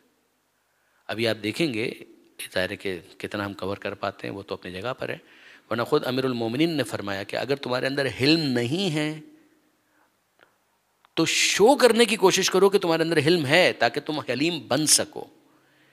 ایک وہ شخص ہے جو بہت ہائپر ہو جاتا ہے, تو کیا وہ آیت آپ بھول گئے, ہم نے پڑھی تھی والکاظمین الغیظ, کہ انسان اپنے غصے کو پی جائے. تو کیوں پی جائے جبکہ مجھے اس وقت دل چاہ رہا ہے کہ میں 2-4 جملے ایسے کہوں کہ جس سے میرے غصے کا اظہار ہو. اس لیے کہ جو آپ اظہار کرنے جا رہے ہیں وہ اچھا نہیں ہے, یہاں پر اس کو پی جانا یہ اچھا ہے. دوسری طرف آپ دیکھتے ہیں کہ بعض چیزیں ایسی ہوتی ہیں کہ جس کے اندر پسند کیا گیا ہے کہ آپ اس کو ظاہر کریں. مثال کے طور پر گھر میں آپ نماز پڑھیں تو ثواب ہے, جماعت نماز پڑھیں تو ثواب زیادہ ہے. تو یہ تو آپ دکھا رہے ہیں, بھائی مسجد میں نماز پڑھوں کیوں, مسجد بنائے ہی کیوں. ہر ایک اپنے گھر کے اندر ایک جگہ رکھ لے اور وہاں پر نماز پڑھتا رہے.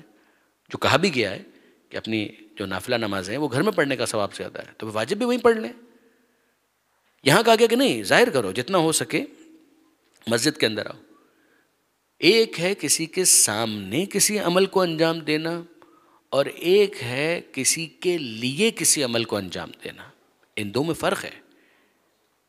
سامنے کسی کام کو انجام دینا اور بات ہے, کسی کے لیے اس کام کو انجام دینا اور بات ہے. پروردگار یہ چاہتا ہے کہ نماز جب تم گھر میں پڑھو تب بھی اللہ کے لیے پڑھو, مسجد میں پڑھو تب بھی اللہ کے لیے پڑھو. مگر مسجد میں جب آؤ گے تو ایک اجتماعی شان بنے گی, تو وہ اچھا ہے, اس میں کوئی پرابلم نہیں. اسی طریقے سے بھائی جو آپ کی عزاداری ہے وہ تو آپ اپنے امام بارگاہ میں بھی کر سکتے تھے, جلوس لے کر باہر کیوں آ گئے؟ اپنے گھر میں بھی کر سکتے تھے, تو پہلے آپ آئے عزا خانے میں, عزا خانے سے آپ آ گئے جلوس لے کر, تو کیوں آ گئے؟ اس لیے کہ یہ پیغام ہمارا محدود نہیں ہے, اس پیغام کو اسپریڈ ہونا چاہیے. ہم سمجھتے ہیں کہ اس پیغام کے اوپر کوئی کاپی رائٹ نہیں ہے ہمارا. ہم اس پیغام غم کو, اس پیغام عزا کو دوسروں تک منتقل کرنا چاہتے ہیں تاکہ دوسرے اس سے استفادہ کریں. ان کو بھی پتہ چلے کہ حسین کون تھا, ان کو بھی پتہ چلے کہ یزید کا کیا معاملہ تھا. ہم اس سمبلزم کے ذریعے سے, حسین کے ذریعے سے مظلوم کی حمایت چاہتے ہیں, ظالم کی مذمت چاہتے ہیں. اور خود حسین کی مظلومیت ہی اتنی کافی ہے کہ اس کے اوپر گریہ بالکل جسٹیفائڈ ہے. وہ اپنی جگہ پر, یہ ساری باتیں اپنی جگہ پر ہیں. اس کو محل کے اوپر دیکھیے تو کوئی پرابلم نہیں ہے, کوئی مشکل نہیں ہے. زہد کے حوالے سے جو بات تھی وہ دنیا کی بے رغبتی کے کانٹیکس میں خاص بات تھی. آپ ایون صدقے کے حوالے سے دیکھیں گے تو آپ کو ملے گا قرآن مجید میں سورہ بقرہ میں پروردگار عالم یہ ارشاد فرماتا ہے, ان تبدوا الصدقات فنعما ہی, کہ اگر تم دکھا کر صدقہ دو تو کتنا اچھا ہے. ارے یہ کیا ہو گیا؟ ان تبدوا الصدقات فنعما ہی, اگر تم دکھا کر صدقہ دو تو یہ کتنا اچھا ہے. وَإِن تُخْفُوهَا وَتُؤْتُوهَا الْفُقَرَاءَ, اور اگر چھپا کر دو فقراء تک پہنچاؤ یہ بھی بہتر ہے. مگر وہ کتنا اچھا ہے, یہ کیا تھا؟ اس کا اپنا موقع ہوتا ہے, اس کا اپنا موقع ہوتا ہے. A person should be wise enough to take the decision. کام وہ بھی خدا کے لیے ہوگا, کام یہ بھی خدا کے لیے ہوگا. کام یہ بھی خدا کے لیے, کام وہ بھی خدا کے لیے, وہ نیت کا معاملہ ہے. مگر جب آپ اس کام کو ایگزیکیوٹ کر رہے ہیں, مثال کے طور پر ایک مستحب صدقہ ہے, عام طور پر کہا جاتا ہے کہ واجب زکوٰۃ اور خمس ہے, وہ تو آپ پر واجب تھا. بارز معذرت تو آپ نے کیا کارنامہ کیا؟ وہ تو آپ کو دینا ہی دینا تھا, اگر نہیں دیتے تو مار پڑتی قیامت میں, تو آپ کو دینا ہی تھا. تو کہ وہ اگر دکھا کر بھی دیا تھا خدا ہی کے لیے, لیکن یہ کہ بہرحال اس موقع پر اگر دکھا کر بھی دیا, کبھی کہاں جا رہے ہیں وہاں جا رہے ہیں تاکہ ہم بعض سادات ہیں ان کی مدد کریں گے، سہم سادات کی ایک رقم آئی ہوئی ہے، چلو تم بھی چلو، اس بہانے اس کو بھی شوق ہو کہ ہاں ٹھیک ہے یہ واجب کام ہوتا ہے، کرنا ہوتا ہے. یا سہم امام کی رقم ہے، آقا نے مجھے نمائندہ بنایا ہے تو یہ کام کر رہا ہوں، چلو میرے ساتھ چلو. اب اس کے اندر اگر آپ مثال کے طور پہ خرچ کر رہے ہیں تو یہ تو خیر امانت ہی ہو گئی، لیکن یہ کہ اپنی جیب سے بھی اگر خرچ کر رہے ہیں اور واجب چیز ہے کہ جس کو آپ خرچ کر رہے ہیں تو ٹھیک ہے، ایک رغبت ہے دوسروں کو شوق دلانا. مستحب صدقے کے بارے میں کہا گیا زیادہ بہتر یہ ہے کہ اس کو چھپا کر دیا جائے. لیکن پھر اس کے اندر ایک موقع آتا ہے، ایک مرتبہ پھر آج اتفاق سے تیسری مرتبہ ذیشان صاحب یاد آئے. ٹین ایج کی یہ مجلسیں اتنی قیمتی ہیں کہ میں آپ کو بتا نہیں سکتا. میں اللہ کا بہت شکر ادا کرتا ہوں کہ اس زمانے میں ان بزرگان سے براہ راست یا بالواسطہ کیسٹس کے ذریعے سے ویڈیو، ان کی ویڈیو ہی ہم نے سنی تھی، وہ کراچی تو بہت کم ہی آئے تھے اس زمانے میں، مگر ایک دفعہ انہوں نے اسی بات کو سمجھایا تھا کہ فرض کیجئے کہ ایک فنڈ ریزنگ ہو رہی ہے، الفاظ تو میں آج کے جو ہیں وہ استعمال کر رہا ہوں، کہ آپ کیمپین ایک چلا رہے ہیں اور آپ نے مخیرین کو بلایا ہوا اور ان کو کہا کہ جناب آپ لوگوں کے لیے لنچ ہے اور اس کے بعد ایک پروجیکٹ ہے، اس کی تفصیل بیان کی جائے گی اور جو آپ کنٹریبیوٹ کرنا چاہیں. تو لنچ انہوں نے کھا لیا، اس کے بعد عام طور پہ کہا جاتا ہے دیر از نو فری لنچ، دیر از نو فری ڈنر، یعنی کہ اب آپ کے سامنے مدعے کی بات کی جا رہی ہے. وہ کیا ہے؟ یہ پروجیکٹ ہے، غریبوں کے لیے یہ کام کرنا ہے، مثلا یہ اسکول کے لیے کام کرنا ہے یا اسپتال جو بھی کرنا ہے یہ کرنا ہے اور 5 کروڑ روپوں کی ضرورت ہے. تو پہلے جو صاحب ہیں وہی کہیں گے لیجیے 5 روپیہ میری طرف سے. تو جب یہ 5 روپے سے شروع کریں گے تو جتنے پیچھے والے ہیں وہ 3 اور 2 روپے اور 1 روپے پہ چلے جائیں گے. لیکن وہ پہلا آدمی ہے، اگر وہ کہے کہ جناب میری طرف سے 10 لاکھ روپے، دوسروں کو بھی ایک موٹیویشن ہے. اس موقع پر یہ 10 لاکھ کا اعلان کرنا اچھا ہے. آپ کہیں کہ یہ اعلان کر کے اسے ریاکاری کر دی، نہ بابا ریاکاری نہیں کی ہے، اس ریاکاری کو ریاکاری نہیں کہتے، اس کو موٹیویشن کہتے ہیں. نیت کا معاملہ اس کا اور خدا کا ہے، تو اس کو خدا اور اس کے درمیان رہنے دیجیے. آپ اس نے ظن رکھیے کہ جناب اس نے خدا ہی کے لیے کیا ہوگا انشاءاللہ. زیادہ سے زیادہ نصیحت اگر کرنی بھی ہے تو عمومی، کہ بھئی اللہ قبول کرے. آپ نے تو ظاہر ہے کہ یہ اللہ کے لیے دیا ہے، اللہ قبول کرے. یہ وہ چیزیں ہیں کہ جس کو ذہن میں رکھنا ہے. زہد اور تقوی میں کیا فرق ہے؟ جب تم دنیا کو پیٹ دکھا رہے ہو تو اس سے کیا مراد ہے؟ پہلے اس کو لے لیجئے.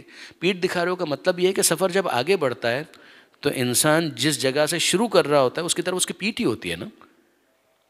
جب آپ سفر آگے کی طرف کر رہے ہیں، یو آر موونگ اہیڈ، تو جہاں سے آپ نے سفر شروع کیا تھا اس کی طرف آپ کی پیٹ ہی ہے نا. اس لیے کہ دیکھ تو آپ آگے ہی رہیں، تو پیٹ کا مطلب ہے کہ جو پیچھے رہ گیا. زہد اور تقوی میں کیا فرق ہے؟ سمجھنے کے لیے عرض کر رہا ہوں. تقوی کی ایک آف شوٹ زہد بھی ہے.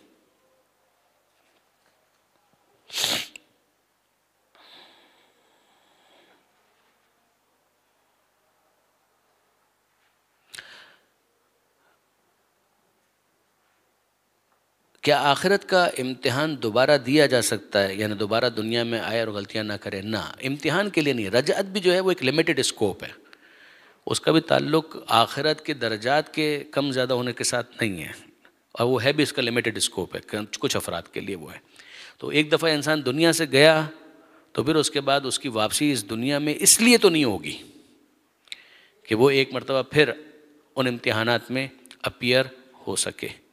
رب ارجعون لعلی اعمل صالحا، قرآن کے اندر ہے کہ اس دنیا سے جانے والے بعض افراد یہ کہیں گے پروردگار ہم کو پلٹا دے تاکہ اب ہم اچھے اعمال انجام دیں. کلا، ہرگز نہیں. انہا کلمۃ ہوا قائلها، یہ باتیں ہیں جو یہ کر رہا ہے، ہم پلٹا بھی دیں گے تو نالائق کرنے والا کچھ بھی نہیں ہے. یہ نالائق میں نے کہا ہے، معذرت. کبھی کبھی ڈر لگتا ہے کہ کوئی کہے کہ دکھائیے قرآن کی آیت میں کہاں لکھا ہوا ہے نالائق. اس کو آپ تشریحی جملہ سمجھیے. اس کے اندر دنیا کے امتحانات میں سپلیمنٹ ہوتا ہے، ہاں ہوتا ہے. یا وہ دوبارہ امتحان دے سکتا ہے. دوبارہ جب تک وہ دنیا کے اندر ہے تو امکان رہتا ہے. توبہ اسی کا نام ہے. وہ جناب حر والی جو مثال تھی اس کو بھی آپ اس کانٹیکس کے اندر دیکھ سکتے ہیں. تو ایک امتحان کے بعد ایک سپلیمنٹری امتحان ہوتا ہے. اس دنیا کے اندر جب تک وہ ہے تب تک یہ سپلیمنٹ کا امکان موجود ہے، بے شک موجود ہے. توابین کی تحریک جو ہے اس کو بھی اس کانٹیکس میں آپ دیکھ سکتے ہیں. انفرادی طور پر، اجتماعی طور پر بہت ساری اس کی مثالیں بن سکتی ہیں.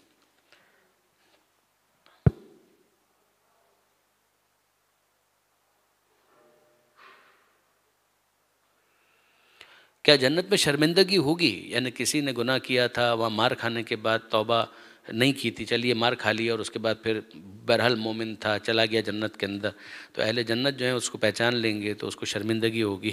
بہرحال اس کا ہمارے آج کے موضوع سے تو کوئی تعلق نہیں تھا، لیکن یہ کہ پھر بھی چلیے پوچھا ہے تو میں گزارش کر دیتا ہوں. ایک مرتبہ جنت میں گئے، سب ختم.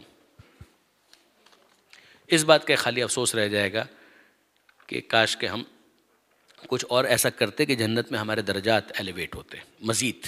جیسا کہ جنت کے بھی درجات ایک تو نہیں ہیں، وہاں پہ بھی درجات مختلف ہیں. باقی 100% جو ہے نا برادران عزیز و خاران محترم، دودھ کے دھلا کوئی بھی نہیں ہے سوائے ان 14 کے. یہ انبیاء، ائمہ، معصومین، ورنہ کچھ نہ کچھ لوپ ہول سب کے ساتھ ہیں. پروردگار ہم سب کو بخشے، توبہ قبول کرے اور رسوائی سے بھی بچائے.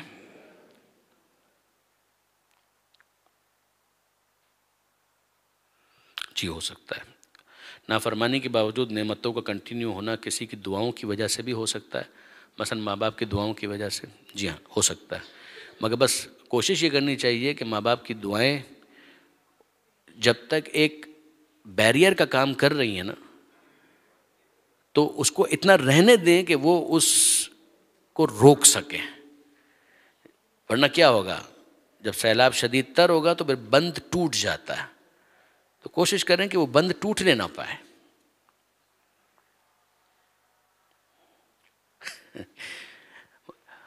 مَهِّلِ الْكَافِرِينَ أَمْهِلْهُمْ رُوَيْدًا، اس آیت کا سورہ نمبر اور آیت نمبر بتا دیجئے. یہ جتنے بھی آیت نمبر اور سورہ نمبر والے ہمارے دوست ہیں وہ پھر بعد میں آئیں تو ظاہر ہے کہ ہم بھی موبائل فون کے اندر ہی ڈالیں گے اور آپ کو بتائیں گے.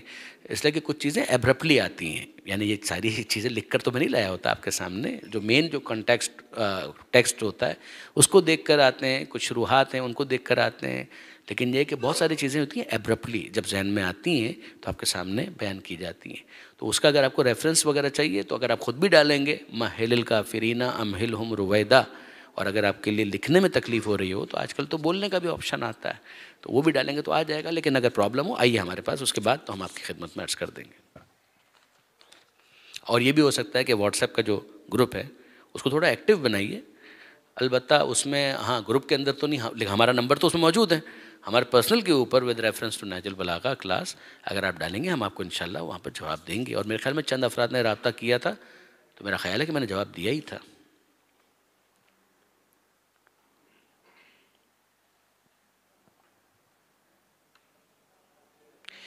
ہاں اب دیکھیے یہ سوال اہم ہے. اس کا مطلب یہ ہے کہ ابھی تک کلیئرٹی نہیں آئی نا اس معاملے میں. ایک شخص نیکی کا کام کر رہا ہے اور وہ اسے سوشل میڈیا پر نشر کرتا ہے تو دکھاوے میں شمار ہوگا یا اور لوگوں کے لیے موٹیویشنل ثابت ہوگا؟ سب نیت پہ ڈیپینڈ کرتا ہے. میں کیسے جج کر سکتا ہوں؟ آپ کیسے جج کر سکتے ہیں سوائے اس کے کہ وہی جو امیر المومنین نے کہا تھا کہ کچھ نہ کچھ الفاظ سے ایسا ظاہر ہو جاتا ہے یا چہرے کے تاثرات سے ظاہر ہو جاتا ہے، مگر وہ بھی at the end of the day تو کنجیکچر ہی ہے نا. اگر فرض کیجئے کہ کوئی شخص ہے، میں اس سے یہ کہوں گا کہ جناب ٹھیک ہے ایک لمٹ کے اندر کریں. یعنی اگر ظاہر بھی کرنا ہے نا، آپ 10 چیزیں کرتے ہیں تو ایک آدھ کوئی چاہے ظاہر کر دیں. اگر مجھ سے پوچھیں گے تو میرا مشورہ یہ ہوگا 2 چیزیں ظاہر کر دیں. یا تو اس کام کی نوعیت ہی ایسی ہے کہ جتنا زیادہ اس کا تذکرہ ہو اتنا زیادہ وہ موٹیویشن ہو. یہ میرا مشورہ ہوگا. مگر میں نیتوں کے فیصلے نہیں کر سکتا، نہ آپ نیتوں کے فیصلے کر سکتے ہیں. نیت کے بارے میں یا وہ جانتا ہے یا خدا جانتا ہے. بل الانسان علی نفسہ بصیرہ ولو القی معاذیرہ. انسان اپنے نفس کے بارے میں جتنا جانتا ہے کون جانتا ہے دوسرا، چاہے وہ کتنے ہی ایکسکیوزز بیان کرے. تو ججمنٹل ہم کو نہیں ہونا چاہیے. میں نہیں جانتا کون کس بات کے اوپر بخشا جائے گا، مجھے کچھ نہیں پتا کون کس بات پر بخشا جائے گا. وی نیور نو، ہمیں نہیں معلوم. ہاں اتنا طے ہے کہ ایمان کے معاملے کے اندر ہی اگر کوتاہی ہے تو پھر تو ظاہر ہے کہ وہ چیز سراب کی طرح سے، یہ خود قرآن کی تعبیر ہے کہ اعمالہم کا سرابن، پھر وہ سراب کی طرح سے، مراج کی طرح سے جو دور سے پانی نظر آتا ہے مگر قریب جاتے ہیں تو وہ چمکتی ہوئی ریت ہوتی ہے. جی ہمارے زوم کے ساتھیوں میں سے کسی نے یہ سوال کیا.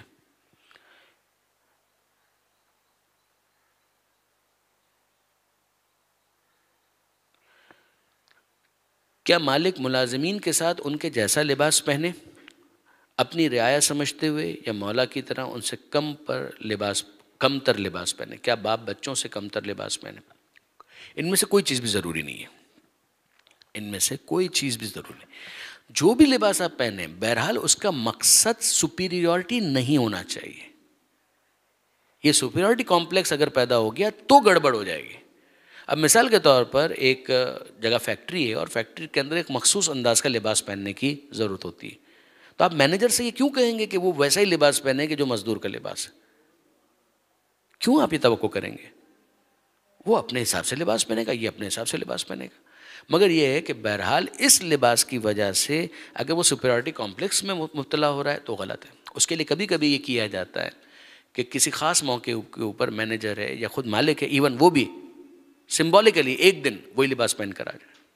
ایک دن، مہینے میں ایک مرتبہ، 2 مہینے میں ایک مرتبہ، 3 مہینے میں ایک مرتبہ، جس سے اس بات کا اظہار مقصود ہو، یہ اظہار پسندیدہ ہوگا کہ جو مزدور ہیں ان کو لگے کہ نہیں یہ ہم کو اون کرتے ہیں اور اس لباس کے اوپر ان کو کوئی شرم نہیں ہے.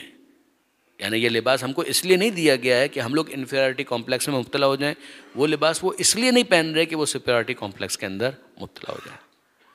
اگر یہ ہو جائے تو بہت اچھا ہے، لیکن یہ کہ بہرحال اس کے اندر کوئی ہارڈ اینڈ فاسٹ رول نہیں ہے جس کو آپ کہیں گے کوئی تھم رول کوئی نہیں.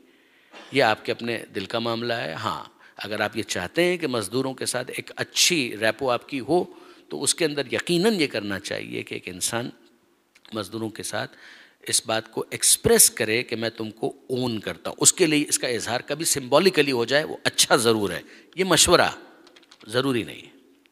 دوسری چیز جو انہوں نے یہاں پر پوچھی ہے کہ کیا باپ بچوں سے کمتر لباس پہنے.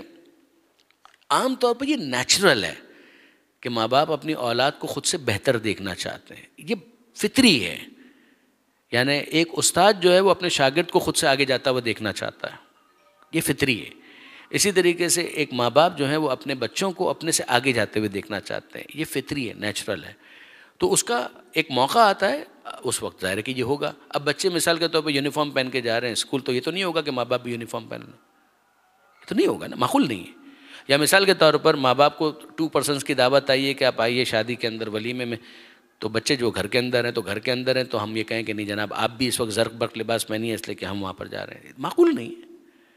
عید کا موقع ہے جب سب کو ایک ہی طرح سے تیار ہونا ہے، اس موقع پر یقیناً ماں باپ کی یہ زیادہ خواہش ہوگی کہ بچوں کے لیے زیادہ بہتر لباس آ جائے.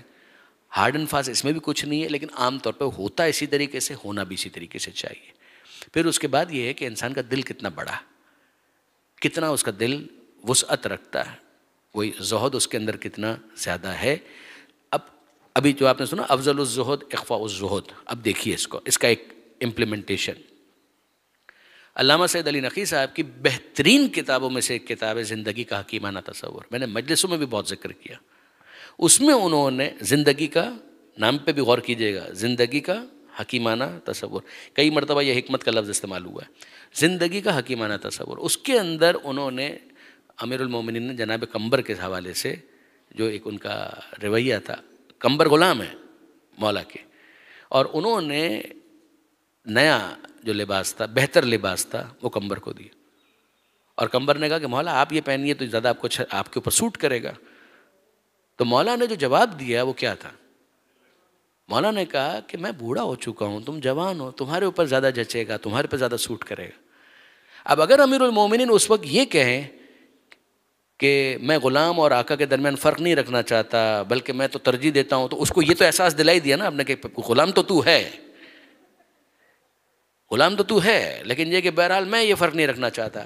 افضل الزہد اخفاء الزہد. آپ لفظوں کا انتخاب آپ دیکھیں کہ وہ کہہ رہے ہیں مولا آپ پہنے، آپ کے اوپر زیادہ بہتر لگے گا. کہا کہ نہیں تم جوان ہو، میں تو بوڑھا ہو چکا ہوں، ہمارے لیے تو ٹھیک ہے، تمہارے اوپر یہ بہتر لگے گا، تمہارے اوپر اچھا لگے گا، تمہارے لیے یہ سوٹ کرے گا. یہ لفظوں کا انتخاب، بیان کا انداز بہت فرق کرتا ہے. چلیے آج کا آخری سوال.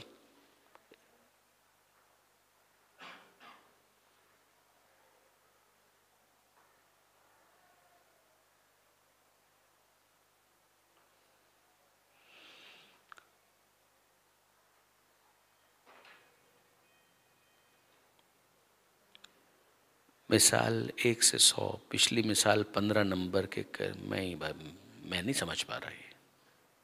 جن کا یہ سوال ہے، یہ آخری سوال، وہ اگر پوچھنا چاہیں تو مائک پر آ کر پوچھ لیں، میں نہیں سمجھ پا رہا اس میں کیا لکھا ہوا.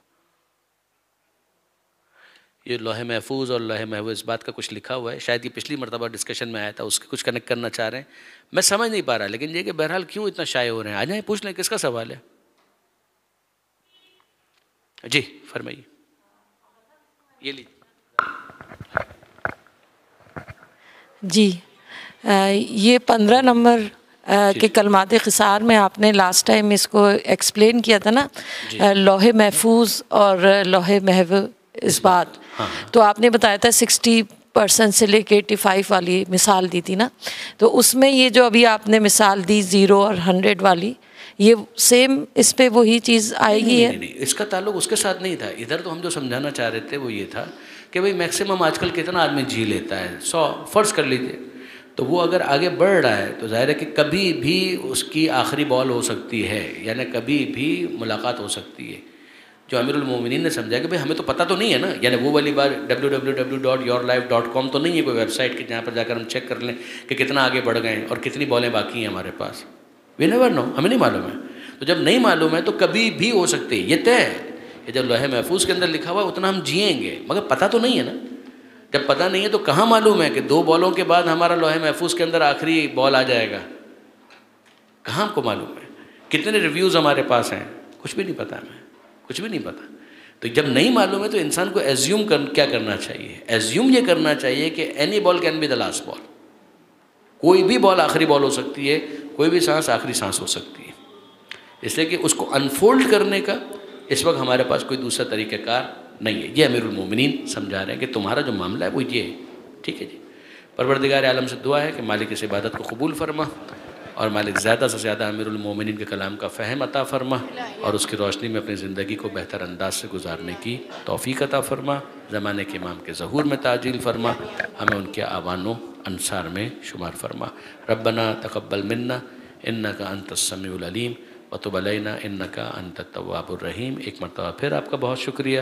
زوم میں جو دوست تھے ان کا بہت شکریہ, منتظمین کا بہت شکریہ. پروردگار عالم آپ کا, ہمارا, ہم سب کا حامی و ناصر ہو. بر محمد و آل محمد صلی اللہ علیہ وسلم.